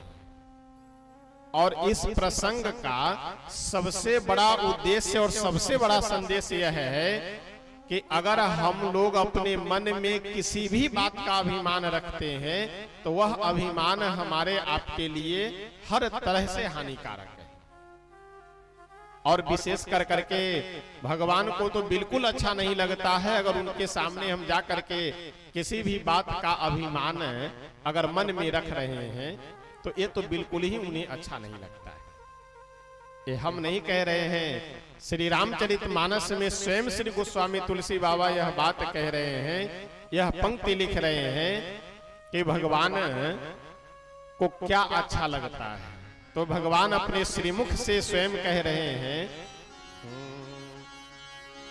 निर्मल मन जन सो मोहि पावा, मोहि कपट छल छिद्र न भावा। प्रभु कह रहे हैं कि निर्मल मन जन, जिस जन का, जिस मनुष्य का, जिस व्यक्ति का मन निर्मल होता है सो मोहि भावा, वही मुझे अच्छा लगता है। तो इसका मतलब निर्मल मन से रहित जितनी भी वस्तुएं हैं वह सब अच्छा नहीं लगता है। जैसे कोई व्यक्ति यह बोला कि हमें भोजन में चावल पसंद है, चावल अच्छा लगता है, तो इसका मतलब यह है कि रोटी कम अच्छी लगती है, रोटी पसंद नहीं है। कोई व्यक्ति बोला कि हमें दाल पसंद है, तो इसका मतलब यह है कि दाल अगर पसंद है, अच्छा लगता है, तो सब्जी अच्छी नहीं लगती है। भगवान यहाँ दोनों बातें कह रहे हैं। एक पक्ष में तो यह भी कह रहे हैं कि निर्मल मन जन सो मोहि पावा, जिस मनुष्य का मन निर्मल है वह हमें अच्छा लगता है। और मोहि कपट छल छिद्रन भावा, हमें कपट छल छिद्र यह सब अच्छा नहीं लगता है। कपट क्या है? कपट कहते हैं बात कुछ और हो और बना करके कुछ और बोलना, यानी झूठ बोलना। है दिन बताना रात, हो काला बताना गोरा, है 1 रुपए नहीं और हाकना लंबी चौड़ी। ये क्या है? एक कपट है। छल क्या है? किसी को दिग्भ्रमित करना, किसी से झूठ बोल करके, बात बना करके, स्वांग बना करके, हाव भाव भंगिमा बना करके किसी से कुछ जीत लेना, यानी कुछ हरण कर लेना, धन का हो, कोई भी पद आदि का हो। ये क्या है? ये छल है, यानी किसी के साथ सीधे शब्दों में समझ लीजिए तो धोखा करना। सीधे शब्दों में अगर समझिए तो छल क्या है? छल करना यानी धोखा करना। और छिद्र क्या है? छिद्र है दूसरों में अवगुण देखना। अरे वो तो झूठा है, वो तो फलाना है, ऐसा है, वैसा है। एक देहाती कहावत है, जैसी दृष्टि वैसी सृष्टि। आपका नेत्र जैसा होगा, आपका नजर जैसा होगा, सामने का नजरिया वैसा ही आपको दिखाई देगा। आपकी दृष्टि जैसी होगी, सामने की सृष्टि आपको वैसी ही दिखाई देगी। बेईमान आदमी को पूरा संसार बेईमान ही लगता है, चोर को पूरा संसार चोर ही लगता है। झूठे आदमी, अगर कोई ज्यादा झूठ बोलने वाला है तो आपसे 4 बार बोलेगा कि देखो भाई साहब आप झूठ मत बोलिएगा हमसे। जो अगर बार बार बोल रहा है कि झूठ मत बोलिएगा, इसका मतलब समझ लीजिए कि वो स्वयं झूठा है। क्योंकि झूठे आदमी को पूरा संसार झूठा ही लगता है। जैसी विचारधारा होती है, जैसी दृष्टि होती है, सामने के लोग, सामने की व्यवस्था उसी प्रकार की दिखाई देती है। तो भगवान कह रहे हैं कि हमें कपट छल छिद्र यह सब अच्छा नहीं लगता है। अच्छा क्या लगता है? जो जितना सहज सरल विचारधारा जीवन से संपन्न है, वह उतना ही हमें अच्छा लगता है। श्रावण भादों का समय आने वाला है, वर्षा ऋतु आने वाली है। वर्षा ऋतु के समय में सभी ब्रजवासी इंद्र देवता की पूजा करते हैं। नंद बाबा आदि जितने भी ब्रजवासी गोप लोग हैं, वे सभी ब्रजवासी इंद्र देवता की पूजा करते हैं। एक दिन की बात है, यशोदा मैया अपनी सभी दासियों को लेकर के साथ में अनेक प्रकार के व्यंजन बना रही थी, मेवा मिष्ठान पकवान। कन्हैया गए, जाकर के मैया से बोले कि मैया अगर कुछ दे दो खाने के लिए तो चख करके देखे कैसा स्वाद है। यशोदा मैया बोली कि ऐसा है, अभी कुछ खाने को नहीं मिलेगा, पहले जाओ, जा करके बाहर खेलो, घूमो, जब पूजा हो जाएगी इंद्र भगवान की तब खाने को मिलेगा। अब कन्हैया बोले कि इंद्र भगवान की पूजा हम क्यों करते हैं, इंद्र देवता की पूजा क्यों होती है। यशोदा मैया बोली कि हमें तुमसे बात करने का समय नहीं है, हम काम में लगे हुए हैं, जाओ अपने बाबा से पूछ लेना। कन्हैया गए बाबा के पास, नंद बाबा के पास। नंद बाबा से जाकर के बोले कि बाबा ये इंद्र देवता की पूजा हम लोग क्यों करते हैं। नंद बाबा बोले कि लाला ऐसा है, इंद्र देवता की पूजा से ही वर्षा होती है, और जब वर्षा होती है तो इस पृथ्वी पे नए नए बढ़िया घास उदित होते हैं, और उन घासों को खा करके हमारी गौएं हमें दूध देती है, जिससे हमारी आजीविका चलती है। तो सबके केंद्र में इंद्र देवता ही हैं, जिनके कृपा से वर्षा हो रही है। इसलिए हम लोग इंद्र देवता की पूजा करते हैं। कन्हैया बोले कि बाबा ऐसा है, अब इस बार हम लोग इंद्र देवता की पूजा नहीं करेंगे। क्यों? क्योंकि इंद्र देवता की कृपा से घास नहीं, घास हम लोगों के गैया को मिलती है। गोवर्धन भगवान की कृपा से, इसलिए इस बार हम लोग गोवर्धन भगवान की पूजा करेंगे। अच्छा देखिए, जितने भी ब्रजवासी गोप लोग हैं, ब्रजवासी हैं, वे सभी ब्रजवासी कन्हैया के बातों को हल्के में नहीं लेते हैं, गंभीरता से लेते हैं। नंद बाबा कन्हैया की बातों को सुन करके मन में विचार किए कि ठीक है, अगर कन्हैया कह रहे हैं तो इस बार हम लोग इंद्र देवता की पूजा नहीं करेंगे, इस बार हम लोग पूजा करेंगे किनकी? गोवर्धन भगवान की। बड़े भाव में भर करके सभी ब्रजवासी जितने भी मेवा मिष्ठान पकवान बनाए गए थे, उन सभी मेवा मिष्ठान पकवान को लेकर के गिरिराज भगवान के, गोवर्धन भगवान के समीप पहुंचे और ब्रजवासी कन्हैया से बोले कि कन्हैया, पूजा कैसे करेंगे वह विधि तो हम लोगों को पता नहीं है। कन्हैया बोले, हम बताएंगे विधि की कैसे पूजा करनी है। सबसे पहले हमारे भगवान को, गिरिराज भगवान को स्नान करवाइए। और सभी ब्रजवासी गए, कुएं से जल भर करके मटके में लाला करके गिरिराज भगवान को स्नान करवाने लगे। सभी ब्रजवासी पानी ढोते ढोते थक गए, लेकिन एक भी पत्थर धो नहीं पाए, यानी एक भी पत्थर गीला नहीं हो पाया। सभी ब्रजवासी बोले कि कन्हैया, ये तुम्हारे भगवान को स्नान कराने में तो हम लोगों का आज राम नाम सत्य हो जाएगा। अच्छा, कोई छोटे मोटे तो है नहीं, 7 कोस लंबे चौड़े गिरिराज भगवान को, तुम्हारे भगवान को कैसे हम लोग नहवा पाएंगे? कन्हैया बोले कि हमारे भगवान बड़े दयालु है, आप लोग श्रद्धा भाव से उन्हें स्मरण कीजिए, अपने आप कोई ना कोई रास्ता निकाल लेंगे। अब जैसे ही सभी ब्रजवासी हाथ जोड़ करके, नेत्र बंद कर करके और गिरिराज भगवान को स्मरण करने लगे कि प्रभु, आपको हम स्नान नहीं करवा पाएंगे, आप ही कुछ ऐसी व्यवस्था कीजिए। इतने में गिरिराज पर्वत पे श्री मानसी गंगा जी प्रकट हो जाती है। वृंदावन जाने वाले जो भी भक्त हैं, वे सब मानसी गंगा जी में जाकर के आज भी स्नान करते हैं। स्नान नहीं करते हैं तो कम से कम दर्शन करते हैं। तो मानसी गंगा जी प्रकट होकर के और पूरे गिरिराज पर्वत को अपने जल से आप्लावित कर देती हैं, जल से नहला देती हैं। यह आश्चर्य, यह चमत्कार देख करके सभी ब्रजवासी बड़े ही आश्चर्य में भर करके भगवान की बड़ी प्रशंसा किए और गिरिराज भगवान की भी प्रशंसा किए कि इंद्र देवता की इतने दिनों से पूजा कर रहे हैं, लेकिन आज तक कोई चमत्कार नहीं देखे, लेकिन गिरिराज जी की आज पहली बार पूजा करने आए हैं और आज ही चमत्कार देख लिए।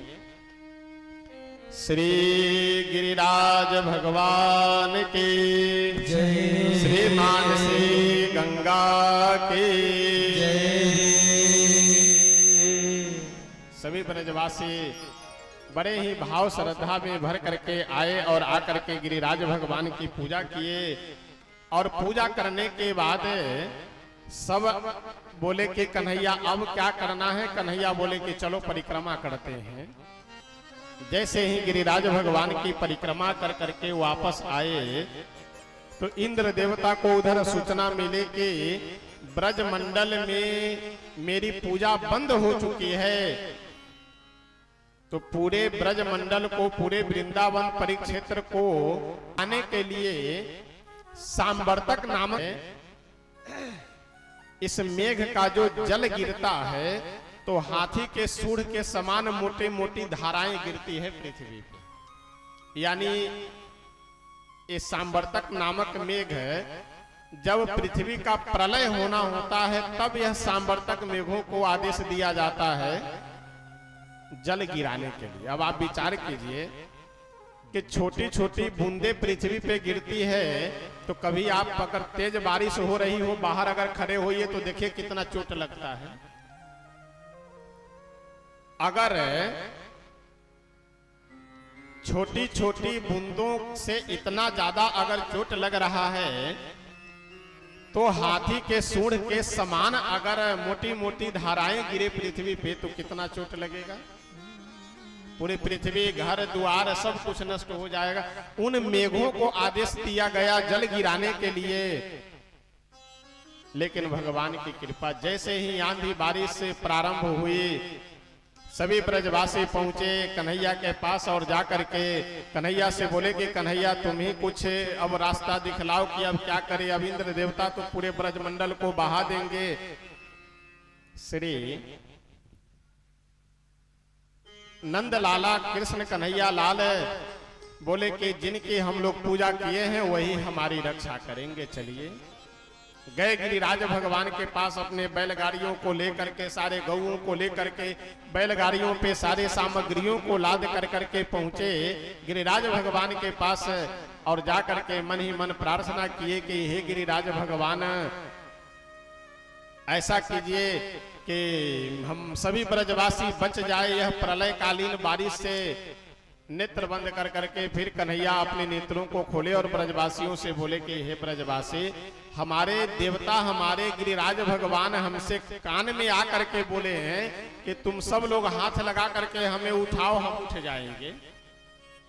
और सभी ब्रजवासी परेशान की बताइए, ये 7 कोस लंबे चौड़े पहाड़ को हम लोग कैसे उठा पाएंगे। कन्हैया बोले कि अगर भगवान बोले हैं हमारे तो कुछ सोच करके बोले होंगे, एक बार उठा करके देखिए, नहीं उठेंगे तो नहीं उठेंगे फिर। अच्छा हुआ यह है कि जैसे ही सभी ब्रजवासी गिरिराज भगवान के नीचे हाथ लगा करके उठाने का प्रयास किए, कन्हैया भी अपने हाथ को जैसे लगा करके थोड़ा सा सहारा दिए, गिरिराज भगवान उठ गए। अब जैसे गिरिराज पर्वत उठा, सभी ब्रजवासी अपने अपने लाठी डंडे को लेकर के नीचे लगा दिए कि कहीं पहाड़ गिर न जाए। फिर कितना सुंदर संकेत है। दिन भर गिरिराज पर्वत को सभी ब्रजवासी अपने लाठियों पे रोक करके रखे। अच्छा हुआ यह है कि जितने भी ब्रजवासी गोप लोग हैं, नंद बाबा के मित्र सखा हैं, वे सभी आधे आधे लोग 2 हिस्सों में बट गए। यानी आधे लोग दिन में लाठी लगा करके खड़े थे और आधे लोग सो रहे थे, और फिर जो दिन में लाठी लगा करके खड़े थे पहाड़ के नीचे कि कहीं गिरिराज जी गिर न जाएं, शाम के समय में वह लोग अपने लाठी को हटा करके सो गए, और जो दिन में आराम कर रहे थे वो लोग फिर रात्रि में लाठी लगा करके खड़े हो गए। आधे लोग सो रहे हैं, आधे लोग जग रहे हैं, आधे लोग लेट रहे हैं, आधे लोग लाठी लगा करके ब्रजवासी खड़े हैं। 24 घंटे यानी पूरे एक दिन कन्हैया न बैठे न सोए, एकदम अपनी कनिष्ठिका अंगुली पे पहाड़ को उठा करके खड़े हैं, गिरिराज जी को उठाकर खड़े हैं। कल हो करके ये सभी ब्रजवासी बोले कि कन्हैया हम लोग तो बारी बारी से सो ले रहे हैं, लेकिन तुम 1 मिनट के लिए भी, 1 क्षण के लिए भी नहीं विश्राम किए हो, इसलिए तुम भी थोड़ा विश्राम कर लो। जब ब्रजवासी यह बोले कन्हैया को कि तुम भी थोड़ा विश्राम कर लो, भगवान बोले कि अच्छा अगर हम विश्राम करेंगे तो इस पहाड़ को, इस गिरिराज जी को आप लोग रोक लेंगे। ब्रजवासी बोले वाह, तुम्हें क्या लग रहा है कि तुम अकेले पूरे पहाड़ को उठाए हुए हो अपनी उंगली पे? हम लोग जो ये लाठी लगाए हैं, हम लोग फालतू में लाठी लगाए हुए हैं। भगवान बोले अच्छी बात है, अगर आप अपनी लाठियों पे रोक करके रखे हुए हैं गिरिराज जी को तो कुछ देर संभालिए, हम भी थोड़ा विश्राम कर ले रहे हैं। ब्रजवासी बोले कि हाँ हाँ बिल्कुल तुम आराम से ले, तो हम लोग लाठी लगा करके रखे, कैसे पहाड़ नीचे गिर जाएगा, और गिरना होता तो तुम्हारे हाथ पे रुकेगा। देखिए यही होता है हमारे आपके जीवन में भी, जो कुछ भी हो रहा है वह सब भगवान की कृपा से हो रहा है, लेकिन हम लोग यह मान लेते हैं कि हम ऐसा कर रहे हैं। देखिए अगर हमारे करने से ही सब कुछ हो जाता तो हम जो जो चाहते सब हो जाता, लेकिन हम लोग जो जो चाहते हैं सब होता है क्या? कुछ होता है, कुछ नहीं होता है। अगर हमारे ही चाहने से सब कुछ होता तो हम जो चाहते सब कुछ हो जाता, लेकिन अगर सब कुछ नहीं हो रहा है, इसका मतलब जो प्रभु की इच्छा होती है वह होता है, जो उनकी इच्छा नहीं होती है सो नहीं होता है। 7 दिनों तक मूसलाधार वृष्टि होती रही और गिरिराज जी को कन्हैया अपनी कनिष्ठ का अंगुली पे थाम करके रखे हुए थे। 7 दिन के बाद इंद्र देवता आए और आकर के चरणों में गिर करके क्षमा प्रार्थना करते हुए बोले कि प्रभु, अज्ञानता के कारण हम जो भी अपराध किए हैं उसे आप क्षमा कर दीजिए, उसे आप हमें अपना दास समझ करके, सेवक समझ करके हमें हमारी भूल को क्षमा कर दीजिए और हमें अपने चरणों में स्थान दीजिए। बहुत सुंदर इंद्र देवता भगवान की प्रार्थना करते हैं और उसके बाद भागवत कार वर्णन करते हुए कह रहे हैं कि यह सब प्रसंग तो बाल लीला के क्रम में वर्णन किए, आगे एक और बहुत सुंदर प्रसंग वर्णन करने जा रहे हैं। लेकिन आइए हम सब एक भजन 1-2 पंक्ति बोल करके तब फिर आगे बढ़ेंगे कि इस संसार में, इस जगत में जो कुछ भी हो रहा है वह सब भगवान की कृपा से ही हो रहा है। तो हम सब इस भजन के माध्यम से प्रभु से प्रार्थना करते हैं, प्रभु से यह निवेदन करते हैं।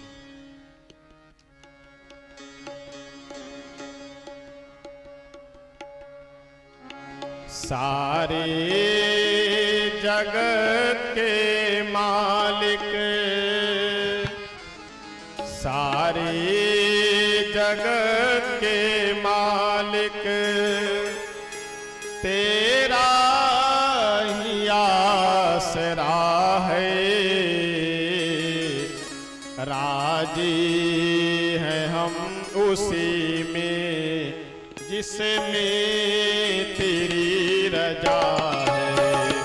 सारे जहां के मालिक, सारे जहां के मालिक, हम तेरा ही आसरा है।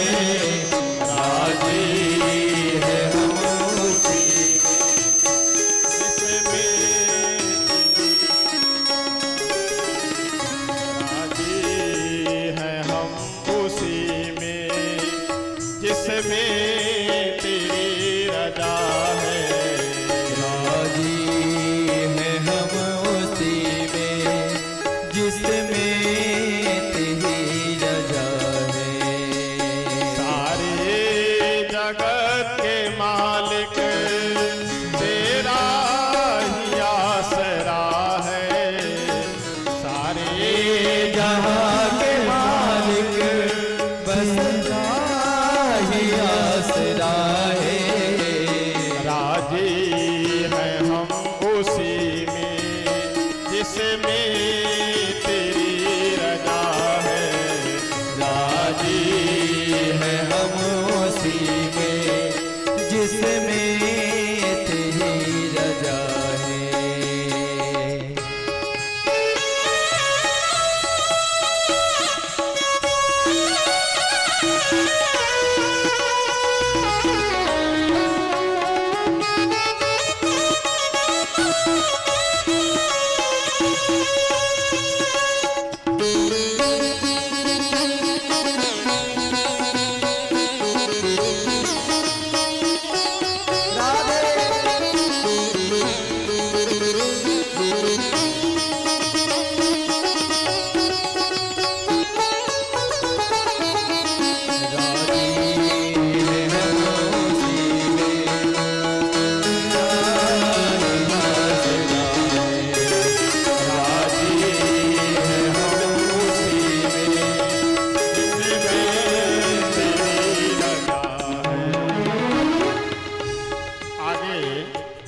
पंक्ति में संत बहुत सुंदर है, हम लोगों को समझा रहे हैं कि भगवान से क्या प्रार्थना करनी चाहिए, भगवान से क्या निवेदन करना चाहिए।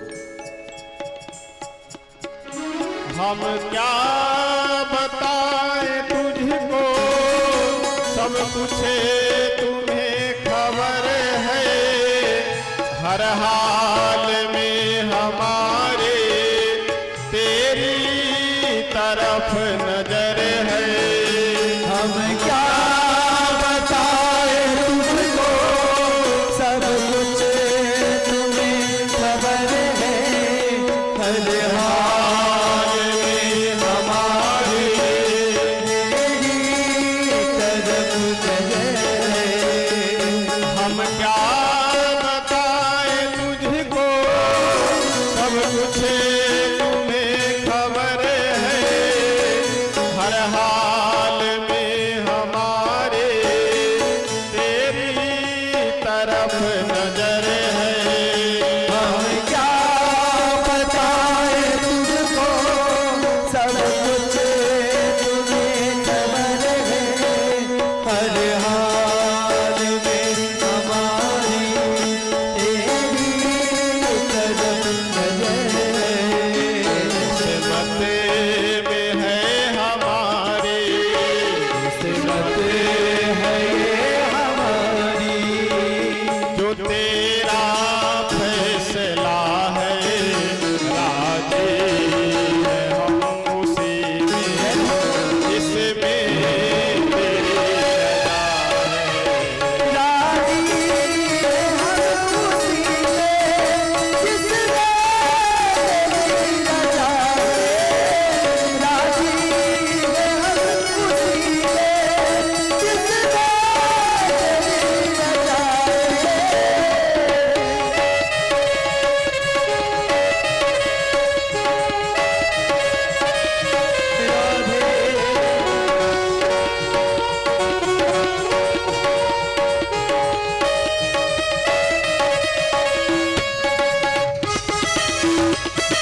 ताली के साथ सवाल जय हो।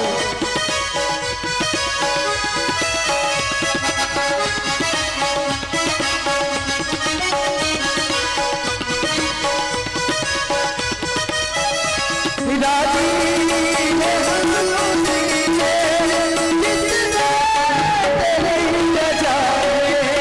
राजी है हम उसी में, जिसमें तेरी रजा है। रो कर कटे या हंस कर कटती है जिंदगानी।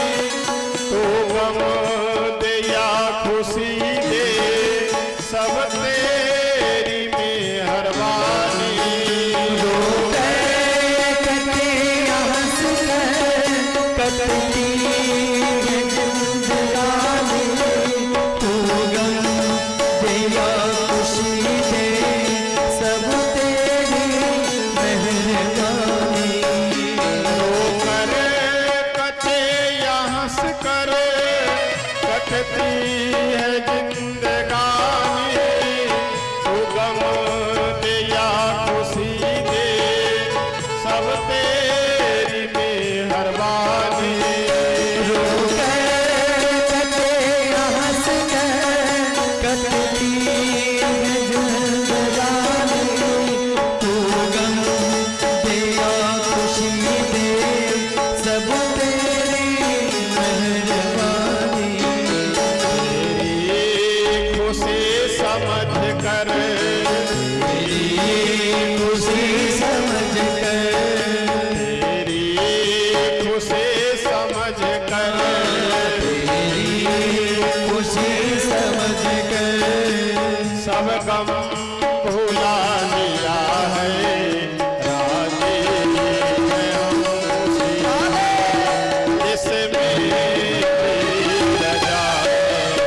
राजी है हम उसी में, जिसमें तेरी रजा है। राजी है हम उसी में, जिसमें तेरी रजा है।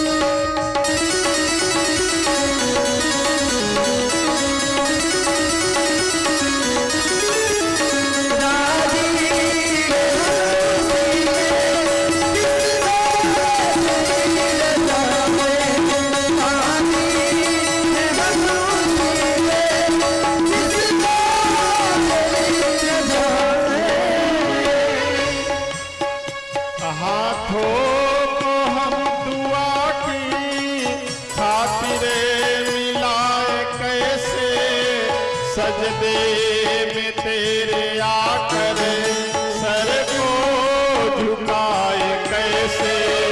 हाथों को हम दुआ की खातिर मिलाए कैसे, सजदे में तेरे आकर सर को झुकाए कैसे। हाथों को हम दुआ की खातिर मिलाए कैसे, सजदे में तेरे आकर सर को झुकाए कैसे। हाथों को हम दुआ की खातिर मिलाए कैसे, सजदे में तेरे आकर सर को झुकाए कैसे। मजबूरियां हमारी, मजबूरियां हमारी सब तू ही जानता है, राजी है हम उसी दर जिसमें तेरी रजा है। राजी है हम उसी में जिसमें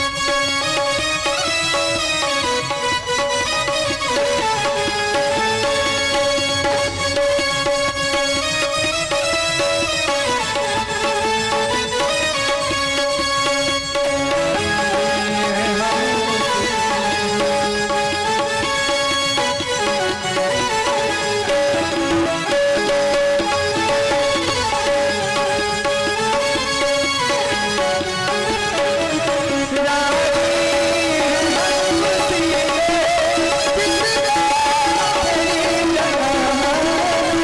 राजी है हम उसी में जिसमें तेरी रजा सारे जहां के मालिक, जहां के मालिक, सारे जहां के मालिक, जहां के मालिक तेरा ही आसरा है, राजी है हम उसी जिसमें तेरी रजा है। राजी है हम उसी में जिसमें तेरी रजा है। राजी है हम उसी में जिसमें तेरी रजा है। राजी है हम उसी में जिसमें तेरी रजा है। राजी है हम उसी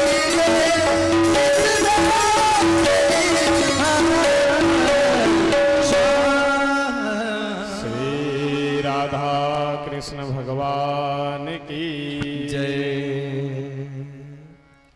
मजबूरियां हमारी सब तू ही जानता है, राजी हैं हम उसी में जिसमें तेरी रजा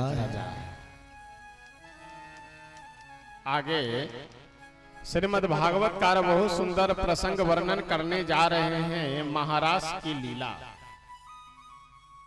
यानी ब्रज की जो भी गोपियां जो भगवान को अपने स्वामी, अपने पति, अपने प्रियतम की भाव से भज रही हैं, उन ब्रज गोपियों के भाव को पूरा करने के लिए भगवान यह लीला करने जा रहे हैं। महाराज के लीला के प्रारंभ में ही भागवतकार बहुत सुंदर एक श्लोक लिखते हुए कह रहे हैं कि भगवान पिता रात्रि सरदूत फुल्ल मल्लिका विक्षरन्तुं मनश्चक्रे योगमायामुपाश्रितः।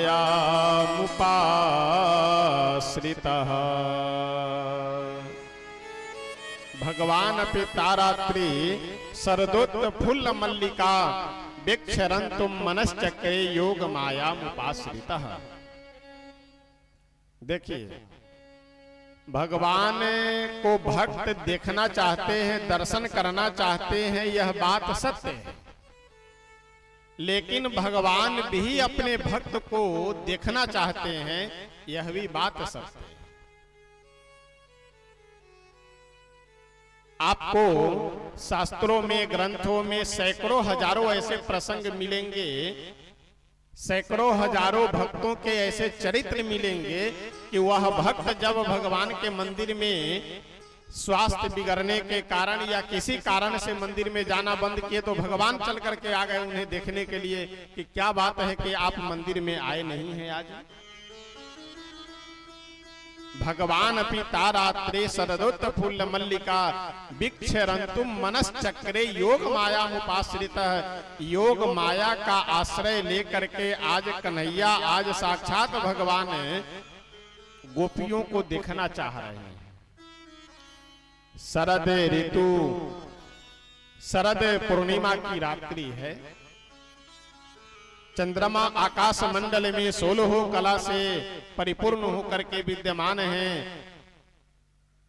और यमुना जी के तट पे निधिवन नामक स्थान पे भगवान एक कदम्ब के वृक्ष के नीचे विराजमान होकर के अपने मन में यह इच्छा पैदा कर रहे हैं कि आज हमें गोपियों को देखना है।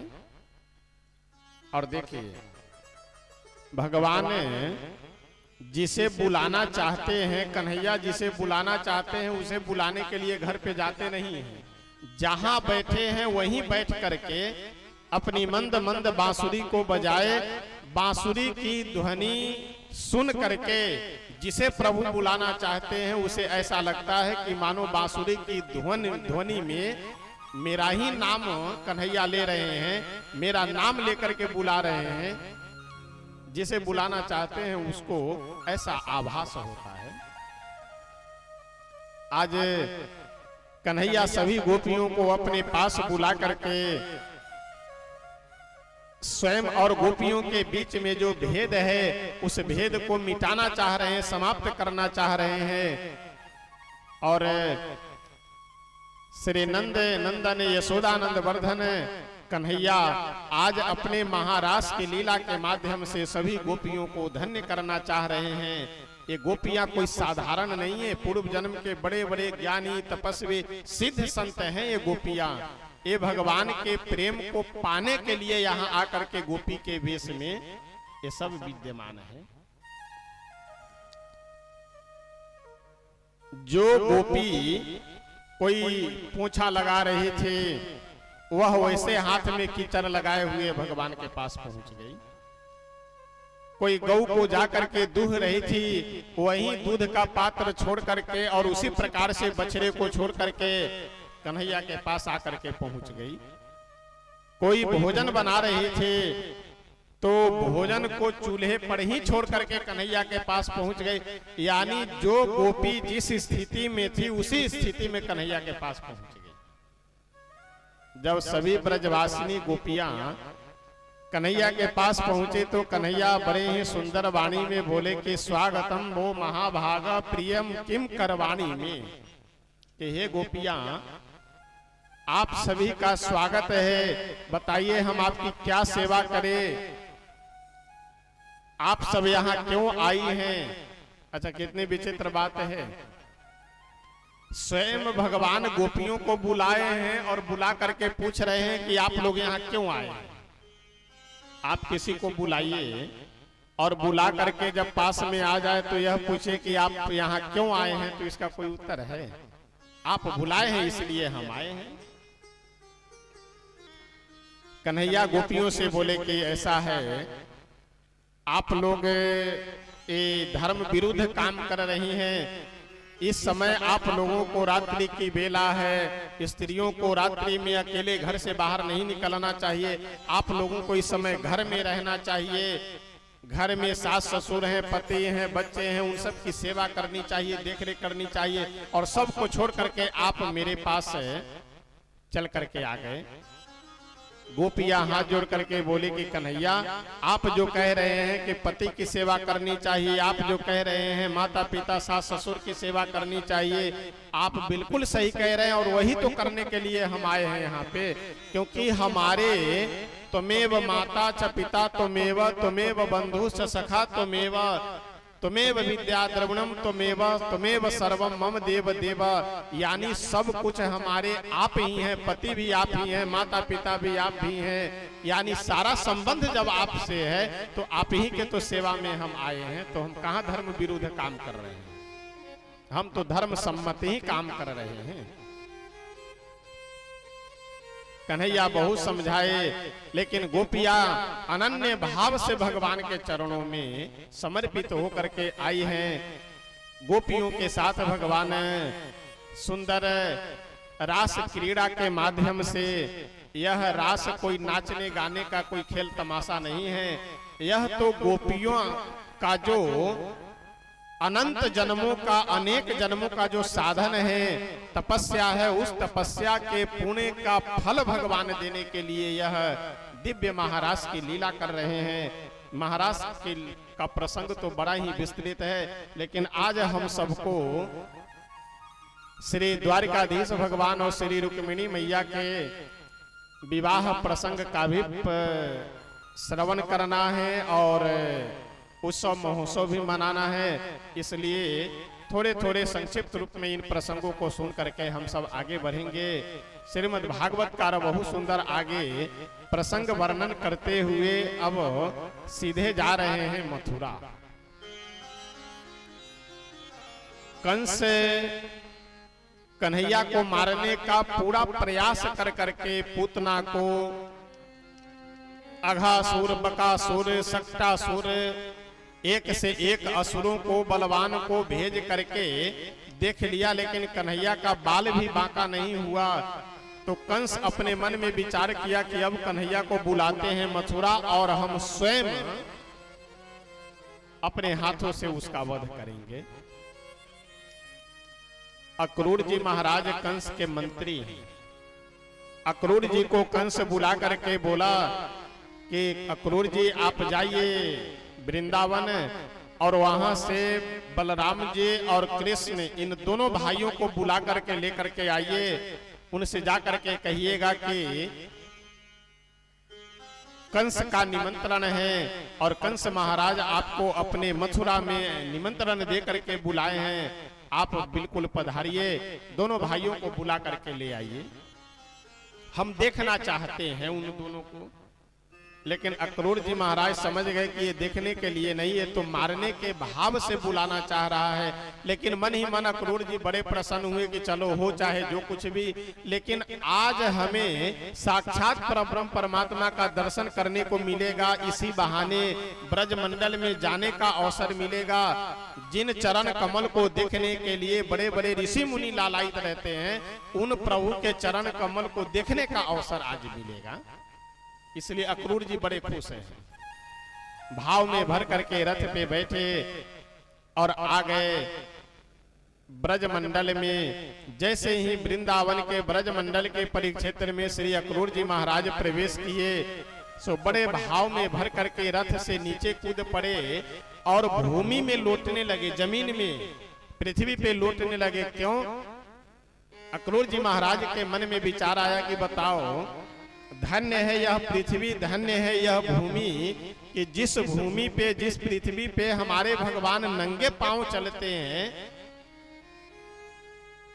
तो यह अगर ब्रजमंडल का, वृंदावन का रज, जिस रज पे भगवान हमारे नंगे पांव चलते हैं, यह रज अगर हमारे शरीर में लग जाए तो हमारा शरीर धन्य हो जाएगा। श्री अक्रूर जी महाराज गए नंद बाबा के द्वार पे।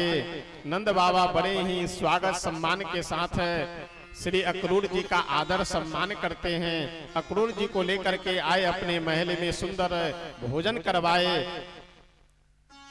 अक्रूर जी से पूछे कि अक्रूर जी कैसे आना हुआ है आपका। अक्रूर जी कंस का निमंत्रण चिट्ठी देते हुए बोले कि कंस के द्वारा हम भेजे गए हैं। कंस का यह आदेश है कि जाइए, जा करके बलराम और कृष्ण जी दोनों को बुला करके ले आइए। यशोदा मैया बहुत दुखी होकर के रोकने का प्रयास किए।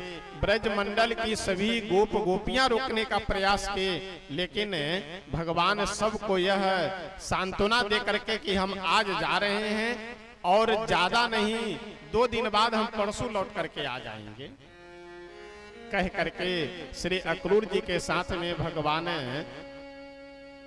प्रस्थान किए मथुरा की ओर। यमुना जी में स्नान किए। यमुना जी में स्नान कर करके, यमुना जी को पार कर करके जब मथुरा नगर निकट आया तो अक्रूर जी को भगवान बोले कि अक्रूर जी आप यहाँ से जाइए रथ लेकर के, हम अपने ग्वाल वाल मित्रों को लेकर के पैदल आ रहे हैं। कंस महाराज के दरबार में हम पैदल ही पहुंचेंगे। अक्रूर जी चले गए और भगवान के साथ में, कन्हैया के साथ कौन कौन है? नंद बाबा अपने पूरे मित्र मंडली के साथ में है और कन्हैया भी अपने पूरे मित्र मंडली के साथ में है। यानी कन्हैया के भी जितने भी मित्र हैं ग्वाल वाल, वह सब भी साथ में है। कन्हैया से ग्वाल वाल बोले कि कन्हैया एक बात बतावे, इतने बड़े शहर में हम लोग जा रहे हैं घूमने के लिए और वस्त्र यही मैला कुचैला वस्त्र पहने हुए हैं। अगर बढ़िया वस्त्र होता तो अच्छा रहता, घूमने में अच्छा लगता। कन्हैया बोले चलो कोई बात नहीं, बढ़िया अच्छा वस्त्र पहनाते हैं। गए एक धोबी के पास। वो धोबी बढ़िया बढ़िया अनेक रंग बिरंगे कपड़ों को धुल रहा था। भगवान गए उस धोबी के पास और जाकर के बोले कि हे धोबी भाई, इन कपड़ों में से, इन वस्त्रों में से कुछ वस्त्र मेरे मित्रों को दे दो। अच्छा, ये धोबी कोई साधारण धोबी नहीं था, एक कंस का ही साक्षात सेवक था, कंस का धोबी था। यानी कंस के कपड़ों को, वस्त्रों को धोने का कार्य ये करता था और कंस के ही कपड़ों को धुल रहा था। अब राजा का कपड़ा, एक से एक महंगे, एक से एक बेशकीमती कपड़े। जैसे ही वह धोबी सुना कि एक ग्वाल वाल गांव देहात में रहने वाले ये बच्चे कंस महाराज के कपड़े पहनने का स्वप्न देख रहे हैं, वह धोबी हंसते हुए बोला कि पहले अपनी शक्ल देखी है, ये राजा का वस्त्र है और राजा का वस्त्र मांग रहे हो पहनने के लिए। एक तमाचा दिए सो धोबी का राम नाम सत्य हो गया। अपने ग्वाल वालों से बोले कि जाओ जा करके जिसे जो जो वस्त्र पसंद हो पहन ले लो। अब कंस का शरीर विशाल का लंबा चौड़ा शरीर था। अब कोई कुर्ता ले लिए ग्वाल वाल, कोई पैजामा ले लिए, कोई कुछ ले लिए, कोई कुछ। अब पता लगे कि कंस के एक ही बाही में पूरे भगवान के इन मित्रों का पूरा शरीर चला जाए। जो सबसे छोटा कपड़ा था वह पहने तो पहन करके सब इधर उठाए हैं, इधर उठाए हैं। ग्वाल वाल बोले कि कन्हैया वस्त्र की तो व्यवस्था हो गई, लेकिन शरीर पे ठीक से नहीं आ रहा है। अगर शरीर पे बढ़िया आ जाता साइज में, यानी व्यवस्थित अगर शरीर पे पहनने की व्यवस्था हो जाती तो आनंद आ जाता। भगवान बोले कि चलो इसकी भी व्यवस्था करते हैं। गए एक कपड़ा सिलने वाले दर्जी के पास। दर्जी से बोले कि अरे दर्जी भाई, मेरे ग्वाल वाल मित्रों के पास वस्त्र तो है लेकिन सब साइज में नहीं है, यानी शरीर पे व्यवस्थित नहीं है, तो थोड़े काट करके और सिल करके बढ़िया नाप करके शरीर के अनुसार सिल दो। दर्जी बोला कि प्रभु सिल तो देंगे, कपड़े हम तो बना देंगे शरीर के नाप के अनुसार, लेकिन हमें मिलेगा क्या? भगवान बोले आशीर्वाद देंगे, तुम फड़ो फूलाओ। और देखिए द्वापर का आशीर्वाद अभी तक काम कर रहा है।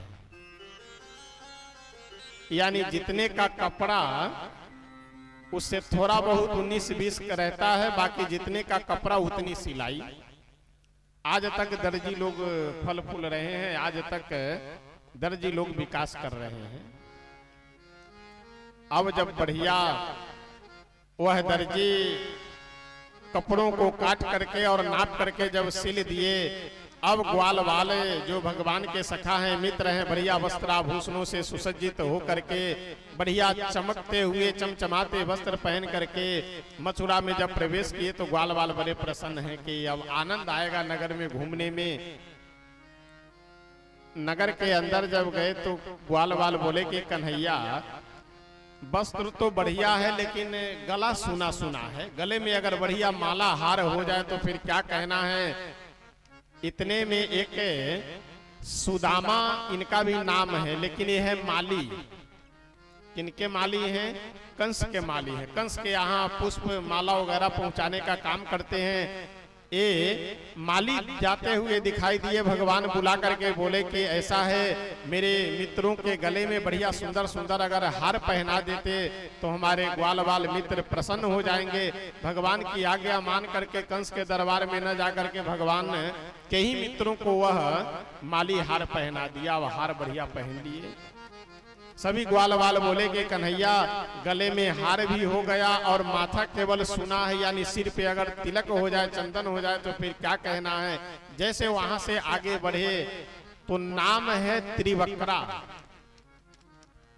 त्रिवक्रा नाम है, लेकिन कुबड़ होने के कारण कुब्जा कुब्जा के नाम से इसे जाना जाता है।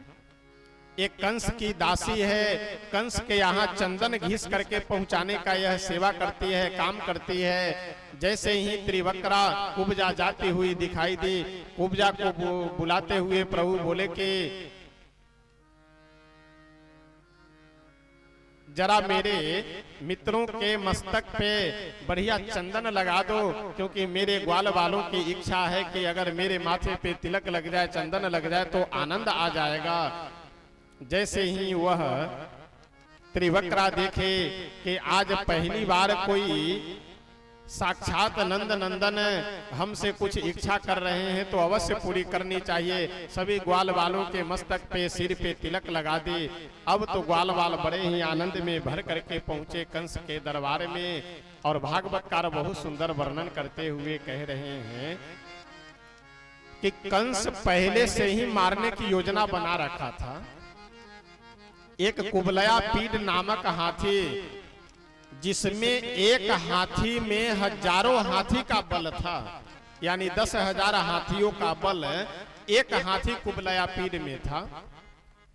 कुबलया पीड हाथी को शराब पिला करके, मदिरा पिला करके और कन्हैया को, बलराम जी को मारने के लिए जैसे ही कंस छोड़ा, सो बलराम जी एक पैर पकड़े कुबलया पीड़ का और जोर से घुमा करके फेंक दिए, ऊपर नीचे गिरा और कुबलया पीड़ हाथी का राम नाम सत्य हो गया। मुष्टिक, चाणूर आदि पहलवान जो अनेक हाथियों के समान बलवान मनुष्य होते हुए भी कई हाथियों के समान बलवान पहलवान थे, अखाड़े में पहुंचे। कुछ का तो बलराम जी कल्याण करते हैं, कुछ का भगवान अपने हाथों से राम नाम सत्य किए, और बाद में कंस के साथ कुछ देर युद्ध करने के बाद उठा करके पटके और सीने पे चढ़ करके कंस का भी राम नाम सत्य भगवान कर देते हैं। और जैसे कंस की मृत्यु हुई, कारागार में गए और जा करके श्री उग्रसेन महाराज को बंदी गृह से, कारागार से निकाल करके राजा बनाते हैं मथुरा का, और स्वयं उज्जैन में जा करके और श्री सांदीपनी जी के आश्रम में यज्ञोपवी संस्कार करवा करके बढ़िया विद्या अध्ययन करने लगे। कुछ ही दिनों में, यानी मात्र 64 दिन में 64 कला भगवान पढ़ लिए। ज्यादा दिन नहीं पढ़ना पड़ा, कुछ दिन गुरु जी के आश्रम में रहे, शिक्षा अध्ययन किए और उसके बाद में आ गए पुनः मथुरा में। आइए एक भजन, एक दो पंक्ति हम सब बोल करके तब आगे बढ़ेंगे कि भगवान अपनी बाल लीला के माध्यम से यहाँ मथुरा में आकर के कंस आदि राक्षसों का विनाश कर करके अपने सभी भक्तों को आनंद देते हैं, सभी भक्तों की रक्षा करते हैं। और इस पृथ्वी पे धर्म की स्थापना भगवान करते हैं। श्रीमद् भगवत गीता में भगवान स्वयं कह रहे हैं कि यदा यदा ही धर्मस्य ग्लानिर्भवति भारत अभ्युत्थानम अधर्मस्य तदात्मानं सृजाम्य हम। जब जब इस पृथ्वी पे अधर्म की वृद्धि होती है, यानी अधर्म बढ़ता है और धर्म का ह्रास होता है, तब तब हम अवतार लेकर के धर्म को बढ़ाते हैं और अधर्म को समाप्त करते हैं। आइए हम सब एक भजन एक दो पंक्ति बोल करके तब आगे बढ़ेंगे।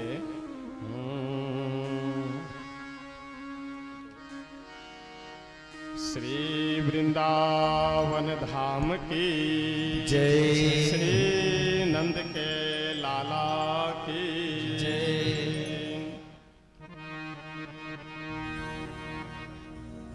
आज हम सब बड़े ही उत्साह और आनंद में भर करके श्री द्वारकाधीश भगवान और श्री रुक्मिणी मैया का जो विवाह प्रसंग है, यह सब कुछ देर में ही श्रवण करेंगे और उसका आनंद लाभ भी प्राप्त करेंगे। लेकिन आइए पहले यह भजन एक दो पंक्ति गा करके तब हम सब आगे बढ़ेंगे। तेरे भोले से सुंदर सूरतिया मेरे मन में बसी जा रही है। तेरी भोली सुरतिया मेरे दिल में बसी जा रही है। तेरी भोले से सुंदर सूरतिया मेरे दिल में बसी जा रही है। तेरी भोली से सुंदर सूरतिया मेरे दिल में बसी जा रही है। तेरे भोले से सुंदर सूरतिया मेरे दिल में बसी जा रही है।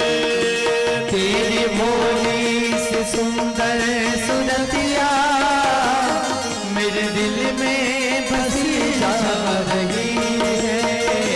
तेरी भोली सी सुंदर सूरतिया मेरे दिल में बसी जा रही है। तेरी भोली से सुंदर सूरतिया मेरे दिल में बसी जा रही है। अब तो पहले से भी तेरी ज्यादा, अब तो पहले भी तेरी ज्यादा न जाने क्यों याद आ रही है।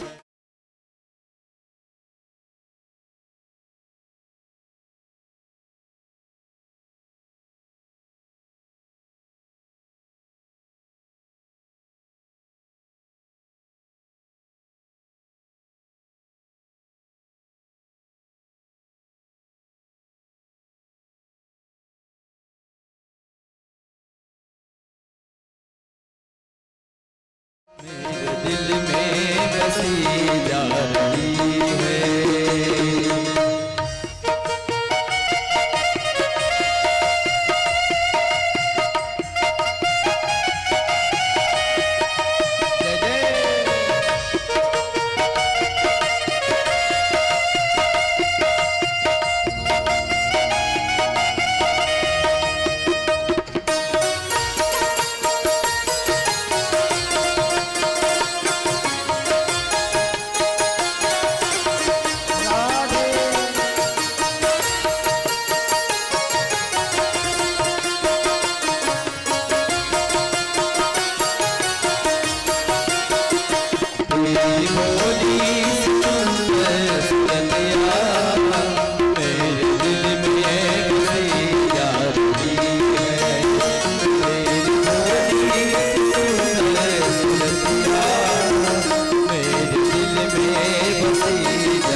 जाओ ये रिश्ता पुराना, कहाँ मिलोगे बताओ ठिकाना।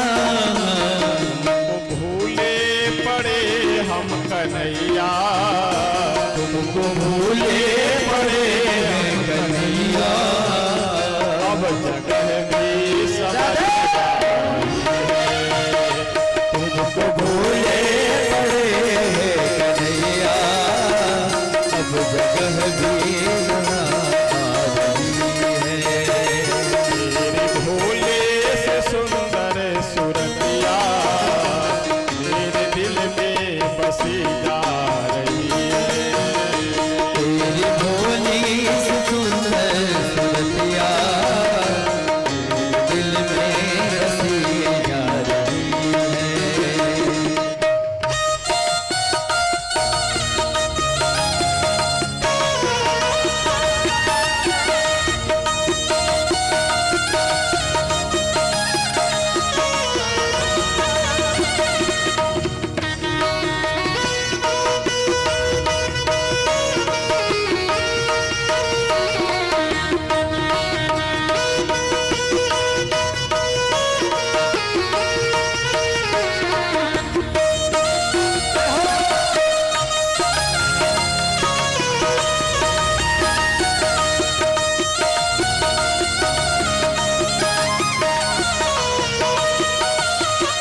तेरी भोली सुंदर सुरतिया तेरे दिल में बसी जा रही है।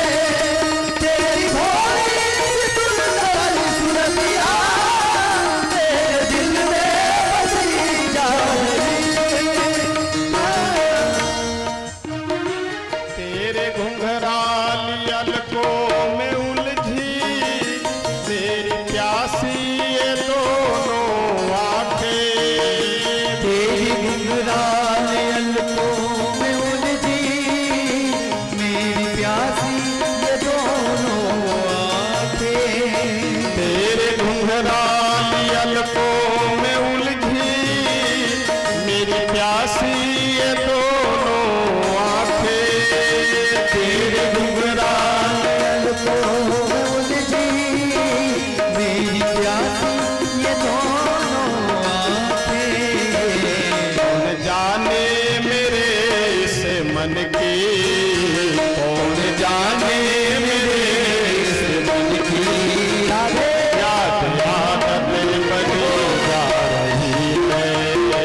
कौन जाने मेरे इस मन की याद आदत बनी जा रही है। तेरे भोले से सुंदर सुरतिया मेरे मन में बसी जा रही है। तेरी भोली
पहले से भी तेरी ज्यादा न जाने क्यों याद आई है। अब तो पहले से भी तेरी ज्यादा न जाने क्यों याद आई है। भोले से सुंदर सुरतिया तेरे दिल में बसी तेरी भोले से सुंदर सुरतिया तेरे दिल में बसी करती है। तेरी भोले से सुंदर सुरतिया तेरे दिल में बसी करती है। तेरे दिल में बसी करती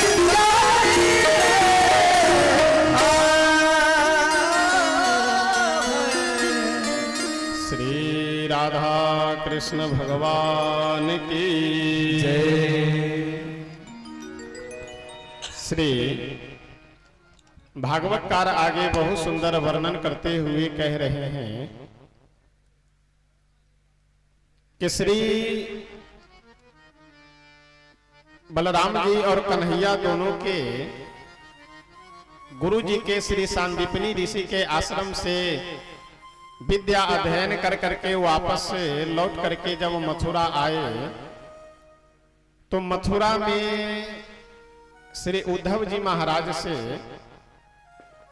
भगवान की जब वार्तालाप होते हैं, उद्धव जी से जब भगवान बातें करते हैं तो हमेशा गोपियों की चर्चा किया करते हैं। गोपियों का प्रेम ऐसा है, गोपियों के हृदय में भाव ऐसा है, गोपियों की भक्ति बड़ी ही अद्भुत अलौकिक है। यह बात उद्धव जी को अच्छी नहीं लगती है, क्योंकि उद्धव जी ज्ञानी हैं और यह जान रहे हैं कि ये भगवान है कन्हैया और भगवान हो करके ये मोह माया ममता की ये सब बातें कर रहे हैं, ये सब कोई मतलब की बात नहीं है। श्री उद्धव जी कन्हैया से बोले, प्रभु से बोले कि कन्हैया एक गोपी इस संसार में कोई किसी से प्रेम उरेम करता नहीं है। जिसका जिससे स्वार्थ है तो अपने स्वार्थ को पूरा करने के लिए केवल मनुष्य प्रेम करता है। जब कोई स्वार्थ नहीं तो कोई प्रेम नहीं। स्वार्थ है इसलिए प्रेम है। ये जो आप गोपियों के प्रेम की चर्चा करते रहते हैं, सब फालतू की बातें हैं, ये सब बार बार चर्चा मत किया कीजिए आप हमेशा। कन्हैया बोले कि उद्धव जी एक बात है, अगर गोपियां हमें भूल जाए तो हम भी गोपियों को भूल जाएंगे, गोपियों की चर्चा नहीं करेंगे। आप जा करके समझा दीजिए गोपियों को कि वह हमें भूल जाए। और देखिए श्री उद्धव जी महाराज बोले कि अभी मैं जा रहा हूं वृंदावन और जा करके अभी मैं गोपियों को समझाता हूं कि इस संसार में कोई किसी से प्रेम कर रहा है, ये सब झूठ फूस की बातें हैं। भगवान का स्मरण करो, भगवान को याद करो और ये सब मोह माया के चक्कर में मत पड़ो। हमारा तो समझाने का काम है, हम जा रहे हैं, अभी समझा करके आते हैं। भागवतकार बहुत सुंदर वर्णन करते हुए कह रहे हैं कि श्री उद्धव जी महाराज गए गोपियों को समझाने के लिए। यमुना जी के तट पे बैठ करके सभी गोपियां श्री राधा रानी जी को आगे कर करके भगवान के ही वियोग में, भगवान की याद में बैठे हुए सब आंसू बहा रही है। श्री उद्धव जी महाराज जब पहुंचे, उद्धव जी को जब गोपियां देखी, बड़े ही भाव प्रेम से स्वागत के अपने प्राण प्रीतम श्री कन्हैया के बारे में कुशल क्षेम पूछे और बोले कि श्री उद्धव जी हमारे कन्हैया सुख से, शांति से, आनंद से रह तो रहे हैं। श्री राधा रानी जी आगे आकर के उद्धव जी से प्रश्न कर रही हैं। उद्धव जी महाराज सबका उत्तर देने के बाद बोले कि आप लोगों को मैं एक बात बताना चाह रहा हूं कि जिन्हें आप अपने प्राण प्रियतम मान रहे हो, जिन कन्हैया को, वो कन्हैया कोई साधारण मनुष्य नहीं है, वो कन्हैया साक्षात भगवान है, परब्रह्म परमात्मा है। तो भगवान को अपना संबंधी मानना ये मूर्खों जैसा व्यवहार है, ये सब फालतू की बातें हैं। हम समझाने के लिए आए हैं कि आप लोग ये मोह माया के चक्कर में मत पड़िए। श्री राधा रानी जी बोले कि ऐसा है उद्धव जी, आप क्या कह रहे हैं? आपका यह कहना है कि इस संसार में भगवान सब में है, यानी कन्हैया सब में है, यही आपका कहने का भाव है?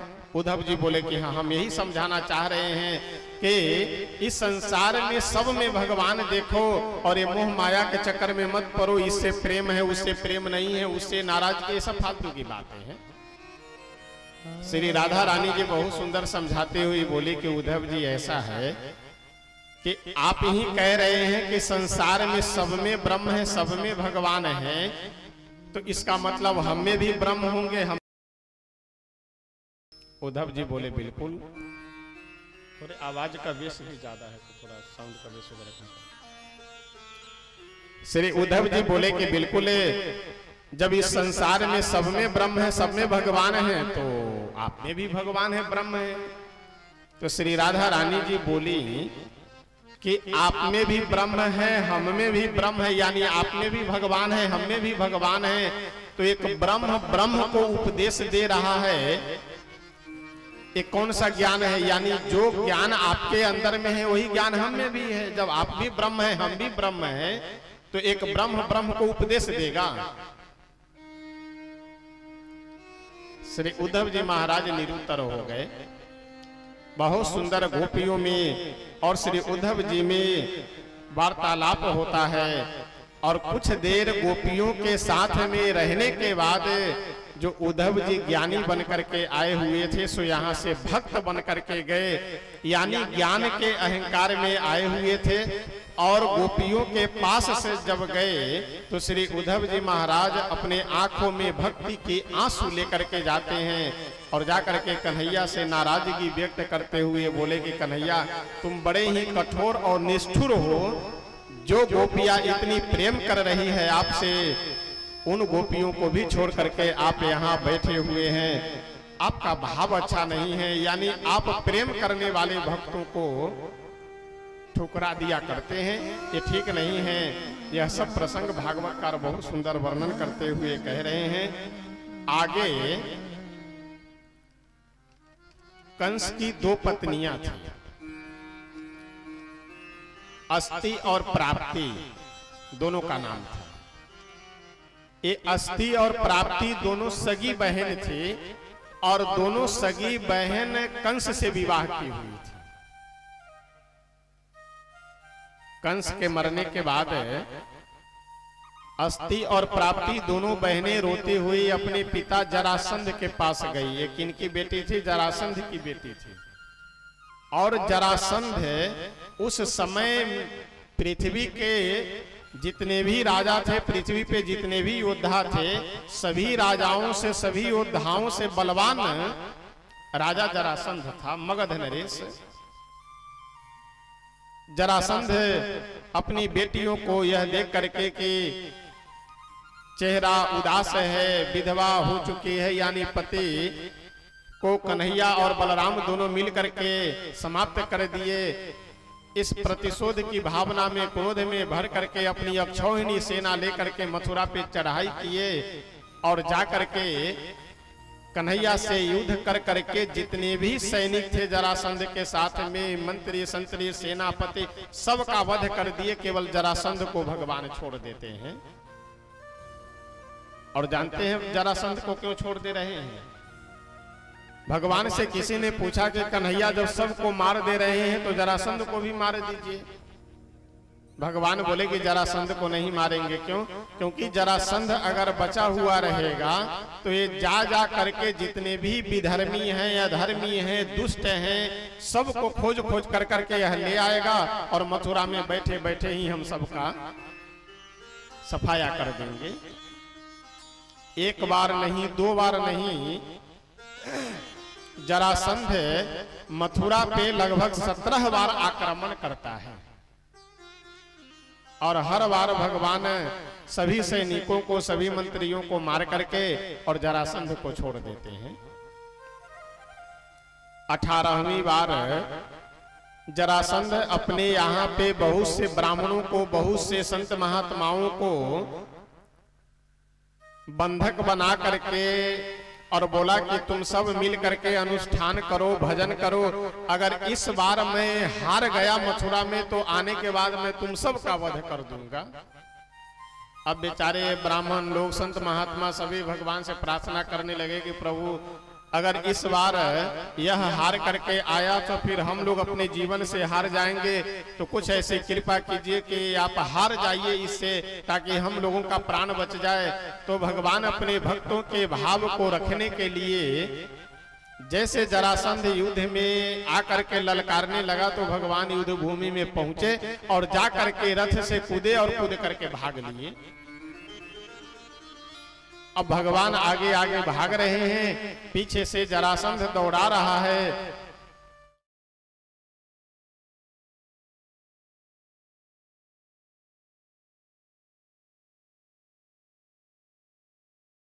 छिप गए। जरासंध उस पहाड़ में चारों तरफ से आग लगवा दिया और मन ही मन यह सोच करके प्रसन्न हो गया कि ऐसा है, अब दोनों भाई जल करके इसी में समाप्त हो गए होंगे।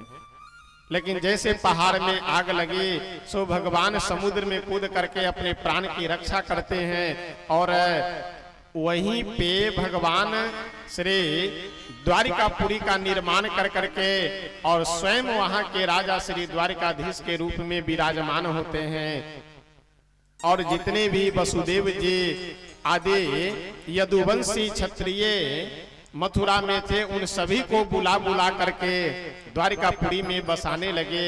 और श्री भागवतकार बहुत सुंदर वर्णन करते हुए कह रहे हैं कि अब भगवान श्री नंद नंदन केवल नहीं रहे, केवल कृष्ण कन्हैया नहीं रहे, अब पूरे संसार में श्री द्वारिकाधीश के नाम से भगवान विख्यात हो गए। श्री द्वारिकाधीश भगवान की जय हो। एक दिन की बात है,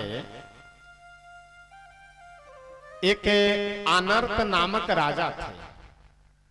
क्या नाम था? आनर्त राजा। उनकी बेटी एक थी, नाम है रेवती। ये आनर्त राजा अपनी बेटी रेवती को लेकर के गए ब्रह्मा जी के पास। और एक घटना कब की है ध्यान से सुनिएगा। जिस समय भगवान जिस द्वापर में यह लीला कर रहे हैं, इस द्वापर से 27 द्वापर पहले की यह घटना है।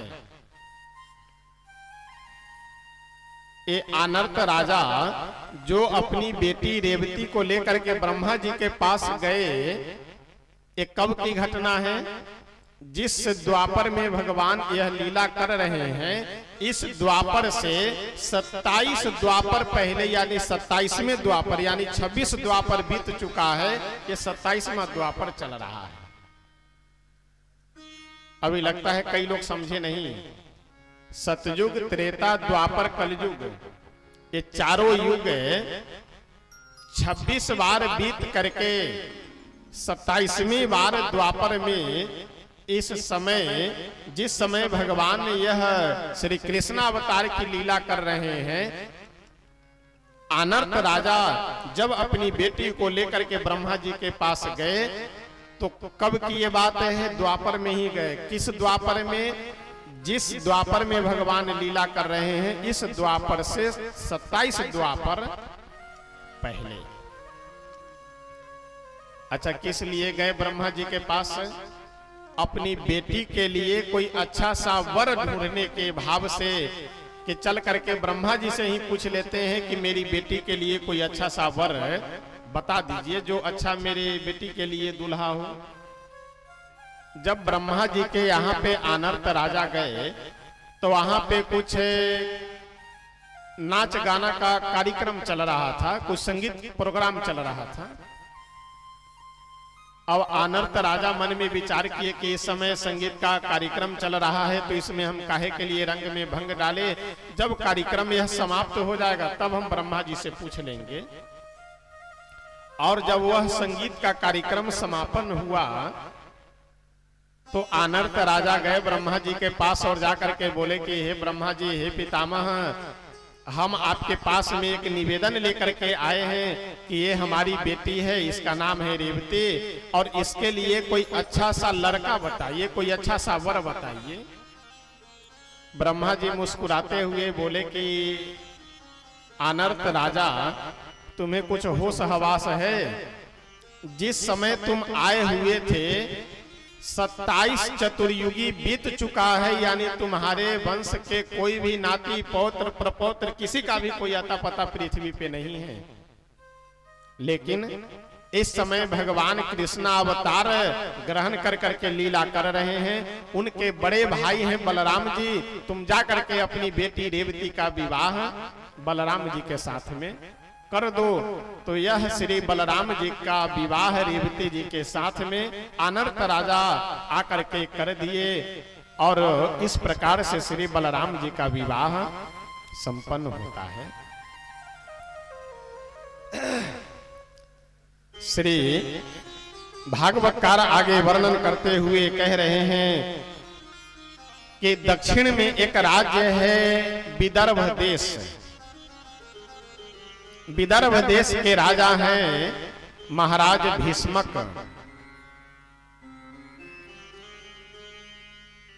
क्या नाम है?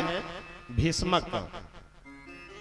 भीष्मक जी की एक बेटी है रुक्मिणी, और रुक्मी आदि कई पुत्र हैं। रुक्मी सबसे बड़ा बेटा है, लेकिन सबसे बड़ा भी है और वह सबसे ज्यादा जिद्दी भी है।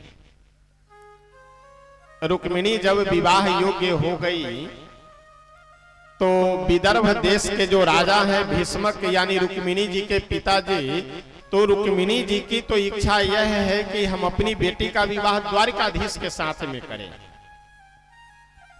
रुक्मिणी जी की भी यही इच्छा है कि मैं अपना विवाह मैं श्री द्वारिकाधीश से विवाह करूंगी। लेकिन रुक्मिणी जी के जो भाई हैं रुक्मी, वह थोड़े दुष्ट स्वभाव का है, और जिसका जैसा स्वभाव होता है वैसे लोगों के साथ में संग भी होता है। रुक्मी अपने मन में विचार किया कि मैं अपनी बहन रुक्मिणी का विवाह अपने मित्र शिशुपाल के साथ में करूंगा, और घर में आकर के अपने माँ से, पिता से, सबसे यह सुना दिया कि जब भी मेरी बेटी का विवाह होगा, बहन का विवाह होगा, तो मेरे मित्र शिशुपाल के साथ में ही होगा, नहीं तो चाहे भले ही ये कुंवारी रह जाए, लेकिन द्वारिकाधीश के साथ में मैं विवाह नहीं होने दूंगा। अब रुक्मी के जिद के आगे महाराज भीष्मक फीके पड़ गए, शांत हो गए। लेकिन रुक्मिणी जी अपने मन में संकल्प कर ली कि चाहे जो भी हो जाए, मुझे आत्महत्या करना पड़ेगा तो मैं कर लूंगी, लेकिन अगर विवाह करूंगी तो मैं द्वारिकाधीश के साथ में ही करूंगी। बढ़िया एक कागज पे नेत्रों में आंसू भर करके, भाव में भर करके बढ़िया आनंद से पत्र लिख रही है। किनके लिए? श्री द्वारिकाधीश भगवान के लिए, कि हे मेरे आराध्य श्री द्वारिकाधीश, मैं आपको यह अपने निवेदन को, अपने प्रार्थना को बताना चाह रही हूं कि मैं अपने आप को आपके चरणों में समर्पित कर चुकी हूं, लेकिन मेरा भाई रुक्मी मेरा विवाह जबरदस्ती शिशुपाल के साथ में करना चाह रहा है। तो मेरे यहाँ की कुल परंपरा है कि विवाह से पहले कन्या जाती है कुल देवी की पूजा करने। तो आप मेरी कुल देवी के मंदिर में आकर के, जब मैं वहाँ पूजा करने के लिए जाऊंगे, तो वहाँ आकर के मुझे हरण कर करके आप वहाँ से ले जाइए। अगर आप नहीं आए कुल देवी के मंदिर में तो मैं आत्महत्या कर करके मर जाऊंगी, लेकिन शिशुपाल के साथ में विवाह नहीं करूंगी। पत्र लिखे, लिख करके मोड़ करके, और अपने कुल पुरोहित यानी कुल गुरु को बुला करके और हाथ जोड़ करके बोली कि गुरुजी, अब मेरा जीवन आप ही के हाथ में है, अगर द्वारिकाधीश नहीं आए समय से तो ये समझ लीजिए कि मैं आत्महत्या कर लूंगी, लेकिन शिशुपाल के साथ में विवाह नहीं करूंगी। अब कुल पुरोहित जो पंडित जी थे वो पत्र लिए और लेकर के बड़ी तेजी में भाग करके गए द्वारिकापुरी। द्वारिकाधीश भगवान के पास जा करके और वह पत्र दिए और बोले कि पत्र पढ़ करके हमें बताइए कि क्या करना है। श्री द्वारिकाधीश भगवान जैसे पत्र पढ़े वैसे मुस्कुराते हुए पंडित जी को लेकर के आए और रथ पे विराजमान हुए और कोई सारथी वगैरह नहीं लिए, स्वयं घोड़े के लगाम को अपने हाथ में रखे और रथ पे पंडित जी को बैठाए, कुल पुरोहित जी को बैठाए और रथ लेकर के चले दिए। जैसे द्वारिकापुरी के नगर के बाहर भगवान रथ लेकर के निकले, बलराम जी कहीं गए हुए थे, आते हुए देख लिए। द्वारपालों से पूछे कि ये द्वारिकाधीश कहाँ गए हैं। द्वारपाल बोले कि अब दाऊ जी हमें तो नहीं पता है, लेकिन हाँ विदर्भ देश से एक पंडित जी आए हुए थे। बलराम जी समझ गए कि वहां रुक्मिणी का विवाह होने वाला है, तो कुछ न कुछ घटना अवश्य घटित होगी। तुरंत नारायणी सेना को तैयार होने का आदेश दिए, बलराम जी के पीछे से चलना है द्वारिकाधीश की रक्षा के लिए। उधर श्री द्वारिकाधीश भगवान जहां का पता लिखा हुआ था वहां कुल देवी के मंदिर में पहुंच गए। श्री रुक्मिणी जी जा करके बड़ी श्रद्धा भाव से अपनी कुल देवी की आराधना की, कुल देवी की पूजा की और पूजा करने के बाद जब मंदिर से बाहर निकली तो मंदिर के द्वार पे ही, यानी मंदिर के आगे जो आंगन होता है, जगमोहन होता है, ऊंचा होता है, गेट के पास खड़ी होकर के वहां पे जरासंध आदि अनेकानेक राजा शिशुपाल के साथ में विवाह करने के लिए बाराती बन करके आए हुए हैं। विदर्भ देश की भी सेना है और शिशुपाल अपनी सेना भी लगा रखा है कि कहीं कोई मेरे विवाह में घटना न घटित हो जाए। इस भाव से सुरक्षा व्यवस्था बड़ी चाक चौबंद है, व्यवस्थित है।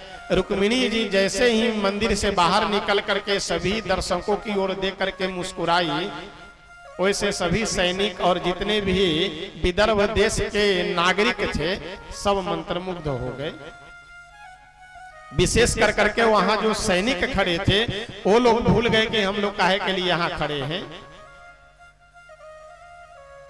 रुक्मिणी जी चारों तरफ देखने लगे कि द्वारिकाधीश आए हैं कि नहीं आए हैं।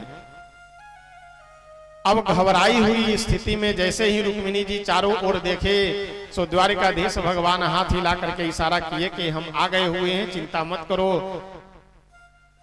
सभी लोगों को किनारे करते हुए द्वारिकाधीश भगवान आए रुक्मिणी जी के पास।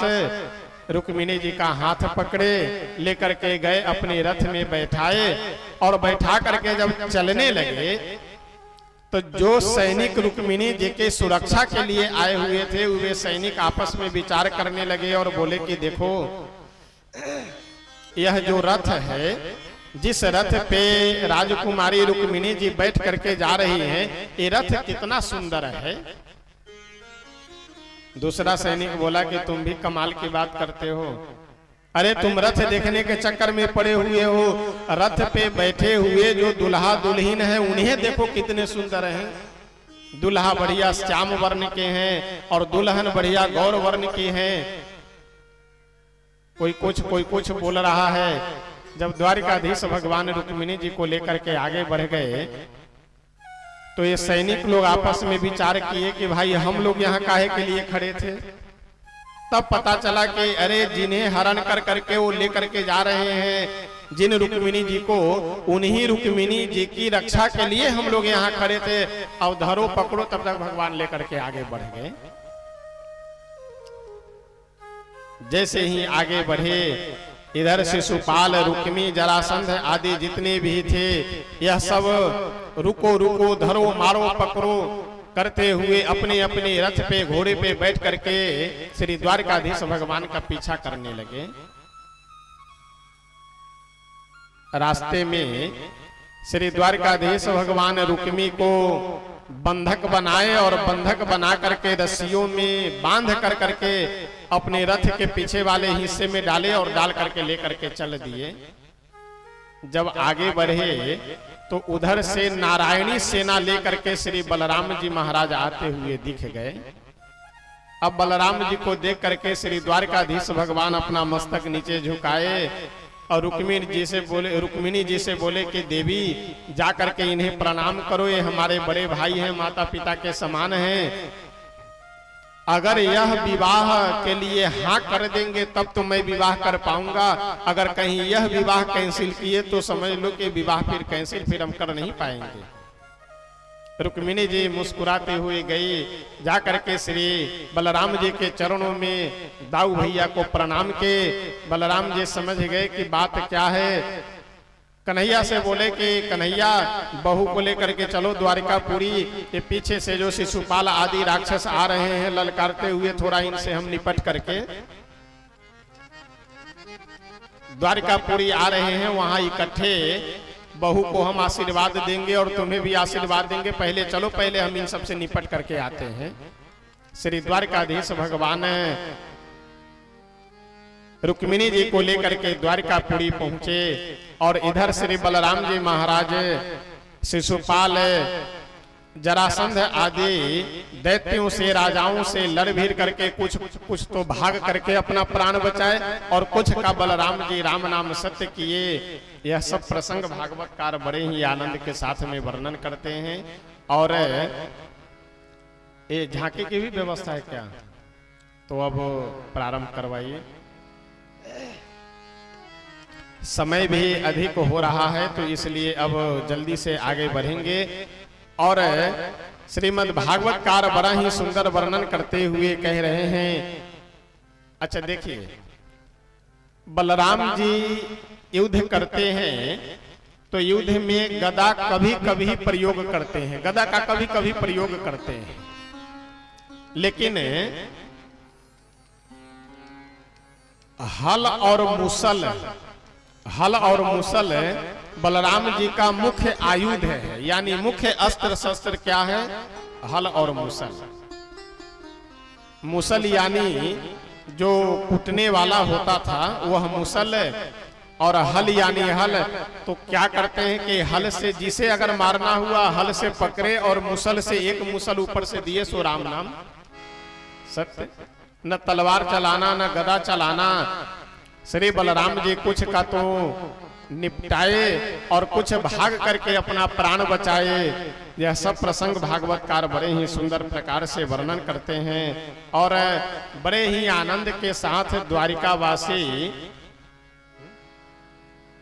ऊपर है ना,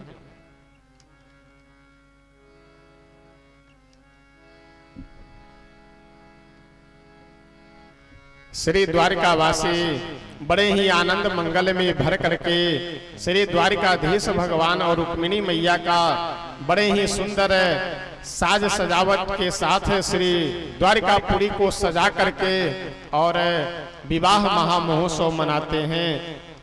और आइए हम सभी भजनों के माध्यम से श्री द्वारिकाधीश भगवान और श्री रुक्मिणी मैया के इस सुंदर विवाह महामहोत्सव में आनंद के साथ झूम करके मस्ती में हम सब उत्सव मनाते हैं।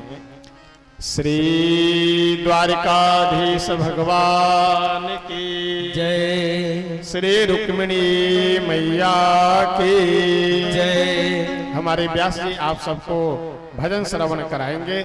आइए प्रेम से हम सब भजन श्रवण करते हुए, और अभी जल्दी ही कुछ क्षण में कुछ देर में हम सब श्री द्वारकाधीश भगवान के झांकी का भी दर्शन लाभ प्राप्त करेंगे। और भजनों के माध्यम से हम सब विवाह उत्सव मनाते हैं। वैसे अभी लगन का भी समय चल रहा है, इस समय लगन का भी समय चल रहा है और आज भी लगन है। और संयोग की बात, आज बढ़िया लगन भी है, विवाह का मुहूर्त भी है और श्री द्वारकाधीश भगवान के विवाह का आज प्रसंग भी हम लोग सुन रहे हैं और उत्सव भी मना रहे हैं। ये विशेष श्री हनुमान जी महाराज और श्री राधा कृष्ण भगवान के श्री द्वारकाधीश भगवान की विशेष कृपा है कि इतने सुंदर और कई प्रकार के संयोग आज हम सबको प्राप्त हैं। तो आइए हम सब भजन श्रवण करते हुए बढ़िया विवाह महामहोत्सव मनाते हैं। ओ प्यारी सखिया मुझे मेहंदी लगा दो, मेहंदी लगा दो मुझे ऐसा सजा दो, मुझे श्याम सुंदर की दुल्हन बना दो, मुझे श्याम सुंदर मुझे श्याम सुंदर की दुल्हन बना दो, मुझे श्याम सुंदर की आओ प्यारी सखिया मुझे मेहंदी लगा दो, आओ प्यारी सखिया मुझे मेहंदी लगा दो, मेहंदी लगा दो मुझे ऐसा सजा दो, मुझे ऐसा सजा दो, मुझे श्याम सुंदर की दुल्हन बना दो, मुझे श्याम सुंदर की दुल्हन बना, मुझे श्याम सुंदर की दुल्हन बना दो, मुझे श्याम सुंदर की दुल्हन बना दो।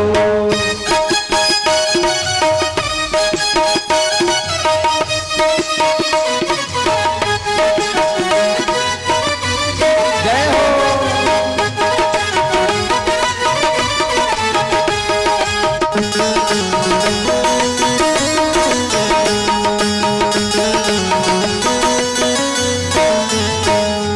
सत्संग में मेरी बात चलाई, सत्संग में सतगुरु ने मेरी की सगाई, उनको बुला के हथेली करा दो, उनको बुला के हथेली करा दो, उनको बुला के हथेली करा दो, मुझे श्याम सुंदर की दुल्हन बना दो,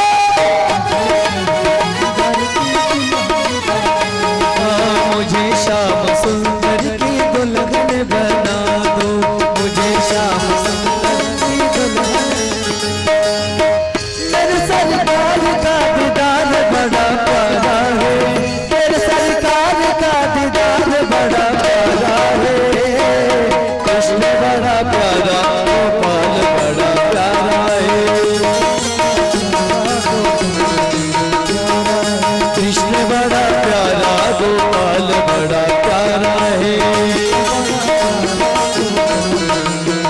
ओ मेरे सरकार का दीदार बड़ा प्यारा है, मेरे सरकार का दीदार बड़ा प्यारा, कृष्ण बड़ा प्यारा, गोपाल बड़ा प्यारा है, कृष्ण बड़ा प्यारा, गोपाल बड़ा प्यारा है।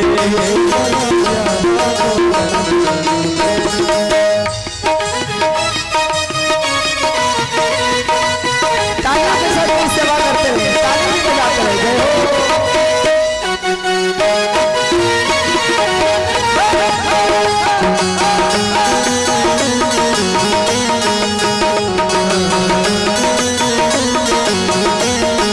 कृष्ण बड़ा प्यारा, गोपाल बड़ा प्यारा है,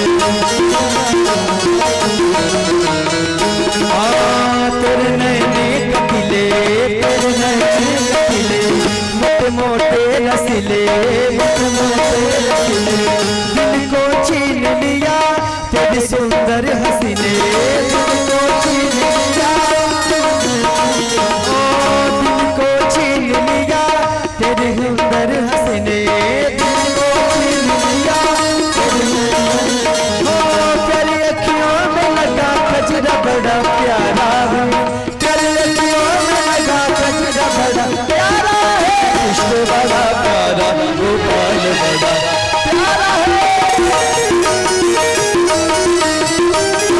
कृष्ण बड़ा प्यारा, गोपाल बड़ा प्यारा है, कृष्ण बड़ा प्यारा, गोपाल बड़ा प्यारा है। ताली बजाते रहे आप लोग, ताली बजाते रहे।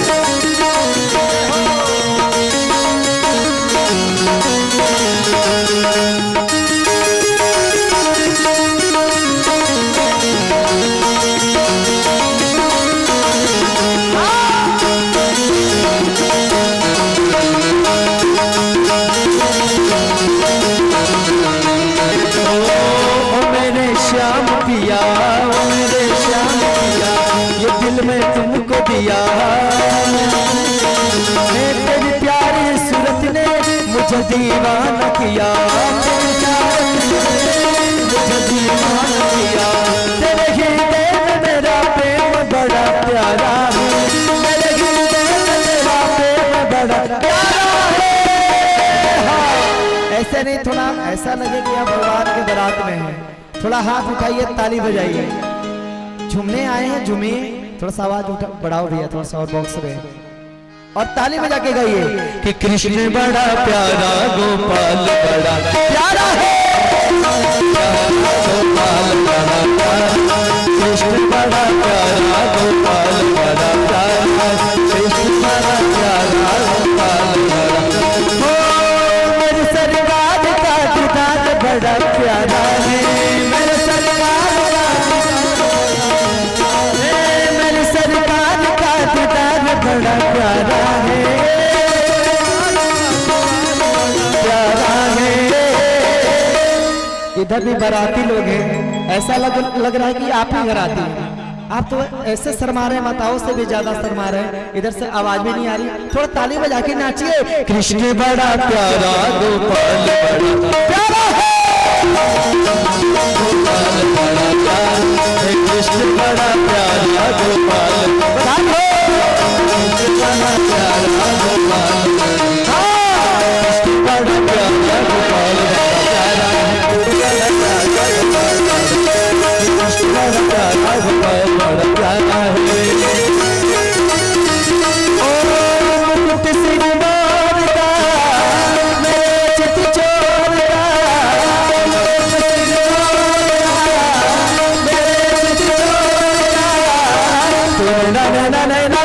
ऐसे नहीं, ऐसे नहीं, हाथ उठाइए ऊपर।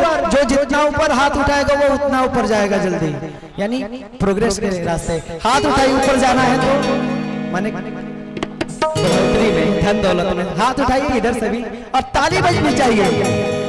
दोने ना नैना नैना, दोने ना सरकार के कतिल कतार से,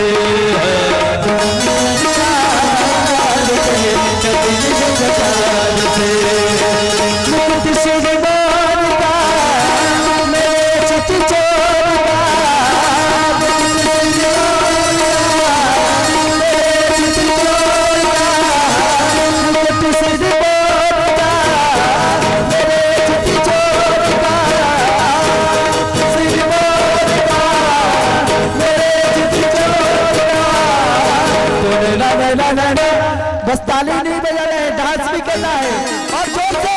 तूने न सरकार के कतिल कतार के,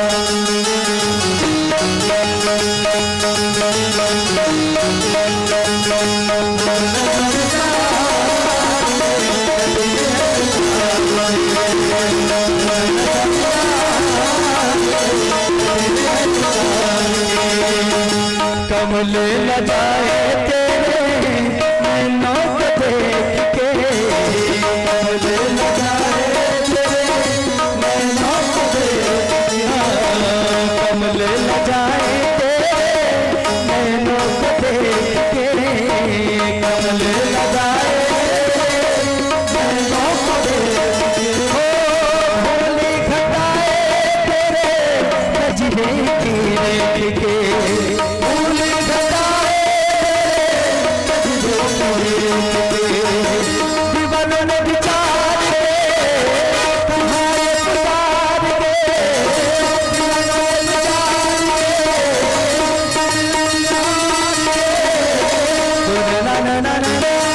मुझे एक चीज देखने को मिल रहा है, क्या जो माताएं उधर है जिनका उम्र ज्यादा है वो तो ताली भी नहीं बजा रही है। कुछ नहीं है जिंदगी में, आज ताली बजा लो, कल कब चला जाना है यहाँ से, कब चले जाएंगे आप लोग कोई गारंटी नहीं।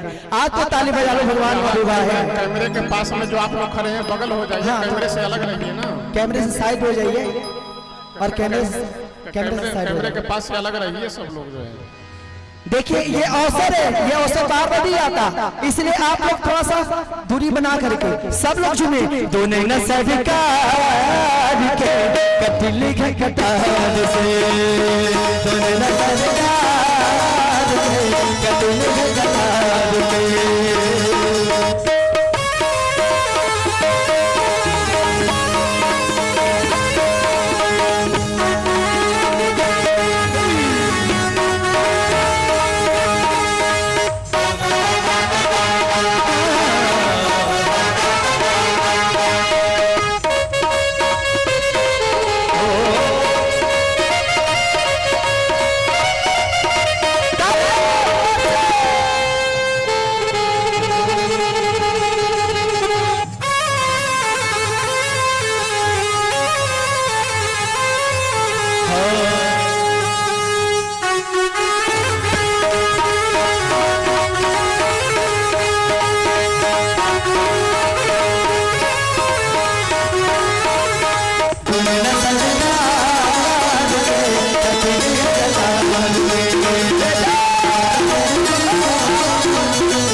आप तो ऐसा लग रहा है कि दो माताएं डांस कर रही हैं, इधर कोई भी नहीं कर रहा है। ऐसे थोड़ी उत्सव होता है। हाथ उठाओ ऊपर जोर से, ताली बजनी चाहिए कि दोनों न सरकार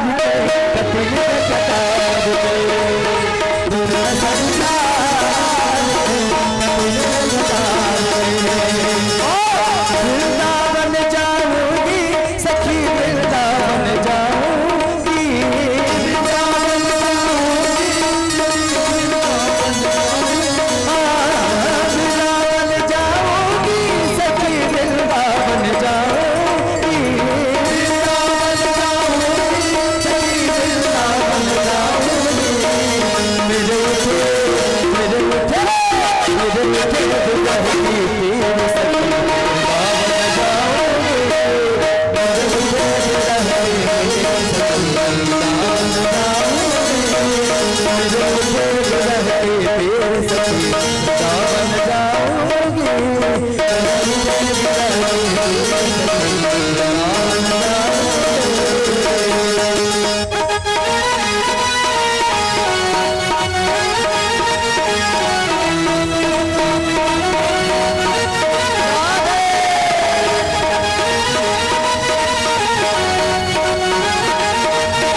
ये आखिरी बजाने का समय, कम से कम आप लोग झूम लो और कहिए हो लगता है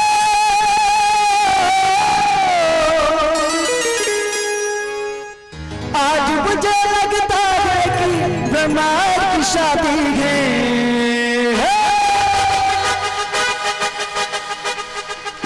आज मेरी शाम की शादी है, आज मेरी शाम की शादी है, आज मेरी शाम की शादी है। ओ शाम की शादी है, तेरे घर शाम की शादी है। ओ शादी है मेरे, आज मेरी शाम की शादी है, आज मेरी शाम की शादी है, आज मेरी शाम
हरिलाल की, रुक्मणी मैया की जय। जय सिया राम। आप सब थोड़ा पीछे हो करके आप अपने अपने स्थान पे बैठ जाइए 5 मिनट के लिए। प्रेम से हम सब अब आगे की कथा कल श्रवण करेंगे और अपनी वाणी को हम यही श्री राधा कृष्ण भगवान के चरणों में विराम करते हैं, श्री हनुमान जी महाराज के चरणों में विराम करते हैं। और आइए प्रेम से अपने मन वाणी को पवित्र करने के लिए स्तुति और संकीर्तन करते हैं, फिर हम सब आरती करेंगे प्रेम से। वो कैमरे के पास से आप थोड़ा अलग हो जाइए ना।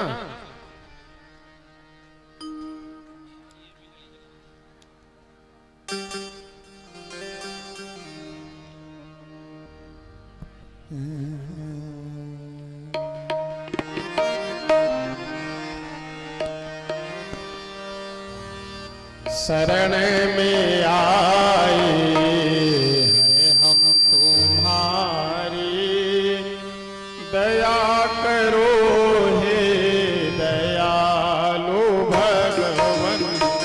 शरण में आए हैं हम तुम्हारी, दया करो हे दयालु भगवन। सुधारो बिगड़े दशा हमारे, दया करो हे दयालु भगवन। सुधारो बिगड़ी दशा हमारी, दया करो हे दयालु भगवन। शरण में आए हैं हम तुम्हारी, दया करो हे दयालु भगवन। शरण में आए हैं हम तुम्हारी, दया करो हे दयालु भगवन। भले जो है हम तो है तुम्हारे, बुरे जो है हम तो है तुम्हारी। भले जो है हम तो है तुम्हारे, बुरे जो है हम तो है तुम्हारे। तुम्हारे हो करे हो हम दुखारी, दया करो हे दयालु भगवन।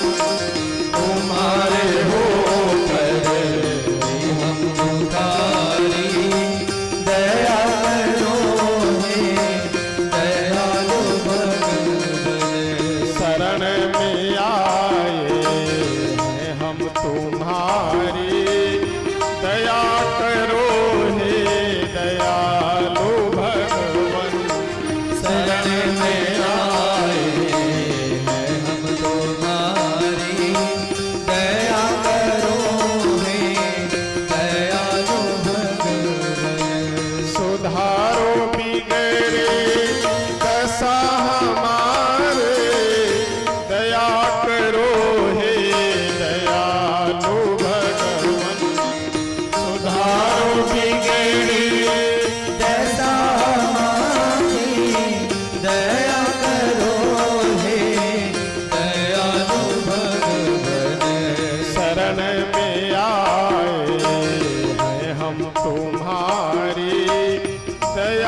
सीताराम भगवान की जय। श्री राधा कृष्ण भगवान की जय। आइए प्रेम से हम सब अब आरती करते हैं। आरती कर करके फिर आरती प्रसाद लेकर के ही आप सब अपने अपने गंतव्य स्थान को जाएंगे। हरि ओम। जय श्री राधे, जय श्री सीताराम, जय श्री राधे, राधे राधे, राधे राधे। बोले भागवत भगवान की, बोले बुलाने सरकार की। आइए इसी जयकारा के साथ सभी लोग खड़े हो जाएं और खड़े होकर के प्रेम से भाव से भगवान की आरती करेंगे। दुल्हा सरकार श्री बाके बिहारी लाल की सभी भक्त आरती करेंगे। हरि ओम। आराधक्यं प्राज्वाल ज्वालामालिनी नमः जले ज्वाला धरे ज्वाला ज्वाला पर्वतमस्तके त्रैलोक्य व्यापिनी ज्वाला ज्वाला देवी नमोस्तुते।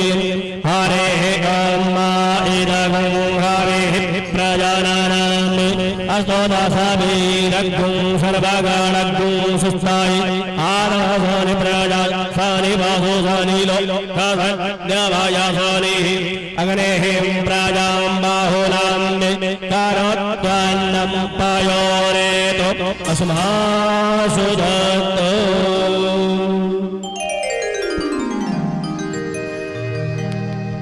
श्री बाके बिहारी तेरी आरती गाओ,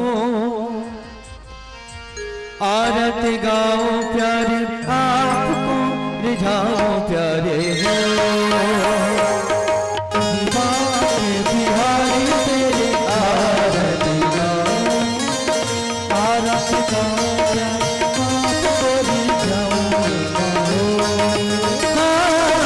श्याम सुंदर तेरी आरती गाओ, आरती गाओ प्यारे आपको रिझाओ प्यारे हो। राम सिंहारी तेरी आरती गाओ, आरती गाओ प्यारे आपको रिझाओ। मोरे मुकुट प्यारे शीश पे सोहे, प्यारे बंसी मेरे मन मोहे। मोरे मुकुट प्यारे शीश पे सोहे, प्यारी बंसी मेरे मन मोहे। देखी गल छवि बल बन जाऊं, देखी छवि ला ला ला ला। बाके बिहारी तेरी आरती गाओ, आरती गाओ प्यारे आपको रिझाओ प्यारे ओ ओ ओ। बाके बिहारी तेरी आरती गाओ, आरती गाओ प्यारे आपको रिझाओ। चरणों से लेके लिए गंगा प्यारी, जिसने सारी दुनिया तारी। चरणों से लेके लिए गंगा प्यारी, जिसने सारी दुनिया तारी। चरणों से लेके लिए गंगा प्यारी, जिसने सारी दुनिया तारी। चरणों से लेके लिए गंगा प्यारी, जिसने सारी दुनिया तारी। मैं उन चरणों के दर्शन पाऊं, उन चरणों के दर्शन पाऊं। प्यारे सीताराम तेरी आरती गाओ, आरती गाओ प्यारे आपको रिझाओ प्यारे हो। बाके बिहारी तेरी आरती गाओ, आरती गाओ प्यारे आपको रिझाओ। दाश अनाथ के नाथ आप हो, सुख दुख जीवन प्यारे साथ आप हो। दास अनाथ के नाथ आप हो, सुख सुख जीवन संग आप हो। हर चरणों में शीश झुकाओ, हर चरणों में ला ला ला ला।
देखी गल छवि बल बल जाओ देखी छवि बल बल जाओ जाने घर शाम तेरी आरत गाओ प्यारे आप खोज जाओ प्यारे हो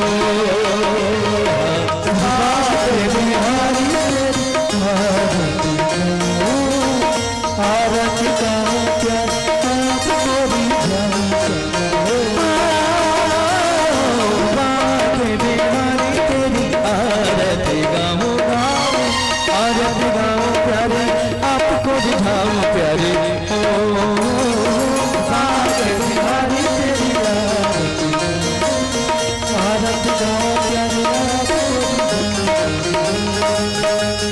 परिपूर्ण गौरम करुणावतारम संसार सारम भुजगेंद्र भारम सदा वसंतम हृदयारविंदे भवं भवानी शतं नमामि त्वमेव माता चक्रा त्वमेव बन्धु चष्टा त्वमेव त्वमेव वेदा द्रविणं त्वमेव सर्वं मम देवदेव त्वमेव सर्वं मम देवदेव त्वमेव सर्वं मम देवदेव हरे राम राम राम हरे हरे हरे कृष्ण कृष्ण कृष्ण हरे हरे राम राम हरे हरे कृष्ण कृष्ण कृष्ण कृष्ण हरे राम राम हरे हरे हरे कृष्ण कृष्ण कृष्ण हरे हरे राम राम हरे हरे कृष्ण कृष्ण कृष्ण हरे श्री कृष्ण गोविंद हरे मुरारे नारायण वासुदेव कृष्ण गोविंद हरे नारायण वासुदेव कृष्ण गोविंद हरे कृष्ण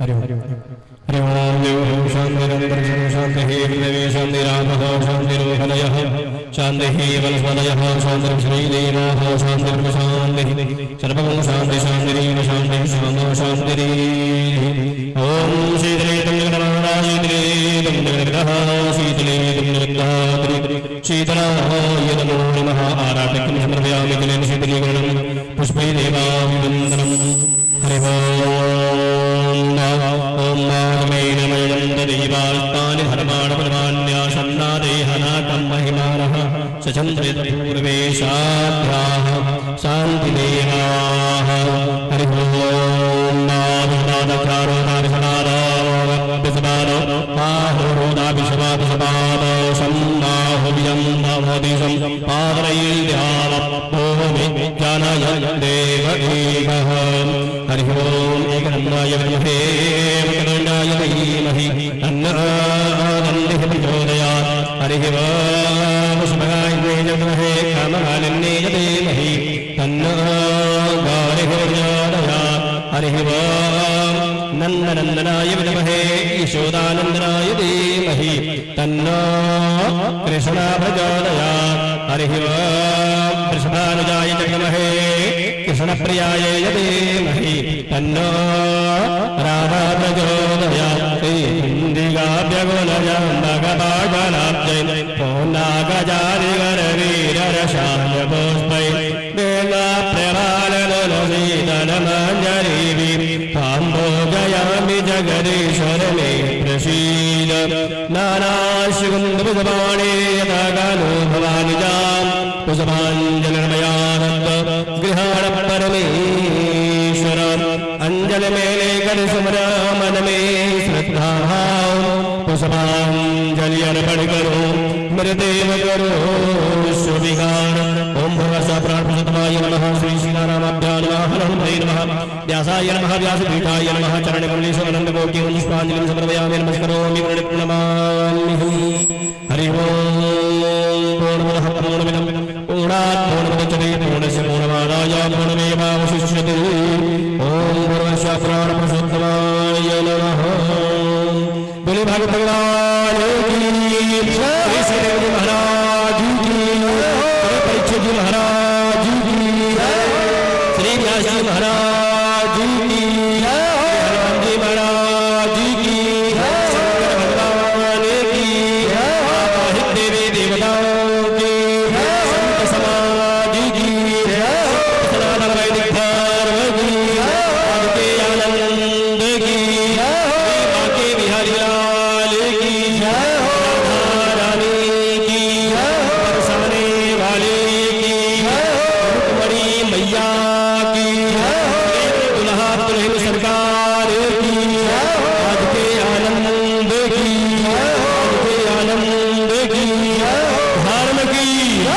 अधर्म का प्राणियों में विश्व का गौ माता की भारत माता की भारत माता की ओम नमः पार्वती पदये हर हर महादेव शंभो सर्वे वनजुगुणा सर्वे सुंदरिणाः सर्वे भद्राणि पश्यन्तु मा कश्चित् भागवत् ओम शांति शांति शांति सुशांतिर्भवतु। सभी भक्त आरती प्रसाद लेते हुए अपने गंतव्य स्थान को जाएंगे, अपने घर को जाएंगे। बिना आरती प्रसाद के कोई नहीं जाएगा। और इस सप्ताह के आने का कल विराम दिवस है, कल कथा का विराम दिवस शेष एक दिन है। सभी लोग अधिक से अधिक सपरिवार पहुंच करके कथा को श्रवण करें, अपने जीवन को कृतार्थ करें। और इसी के साथ सभी वक्त भजन सुनते हुए और प्रेम पूर्वक आरती प्रसाद लेते हुए अपने गंतव्य स्थान को जाएंगे। जय श्री राधे राधे राधे।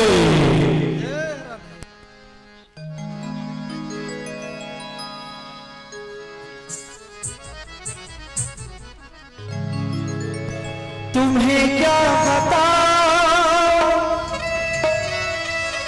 कि तुम मेरे क्या हो। थोड़ा सा आवाज बढ़ाओ भैया। मेरी जिंदगी का तुम्हें आसरा हो। ये आशा की लड़ियां शाह रे पिरोती, अगर तुम न होते शाह, अगर तुम न होते। उलते जाना रे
कर जाए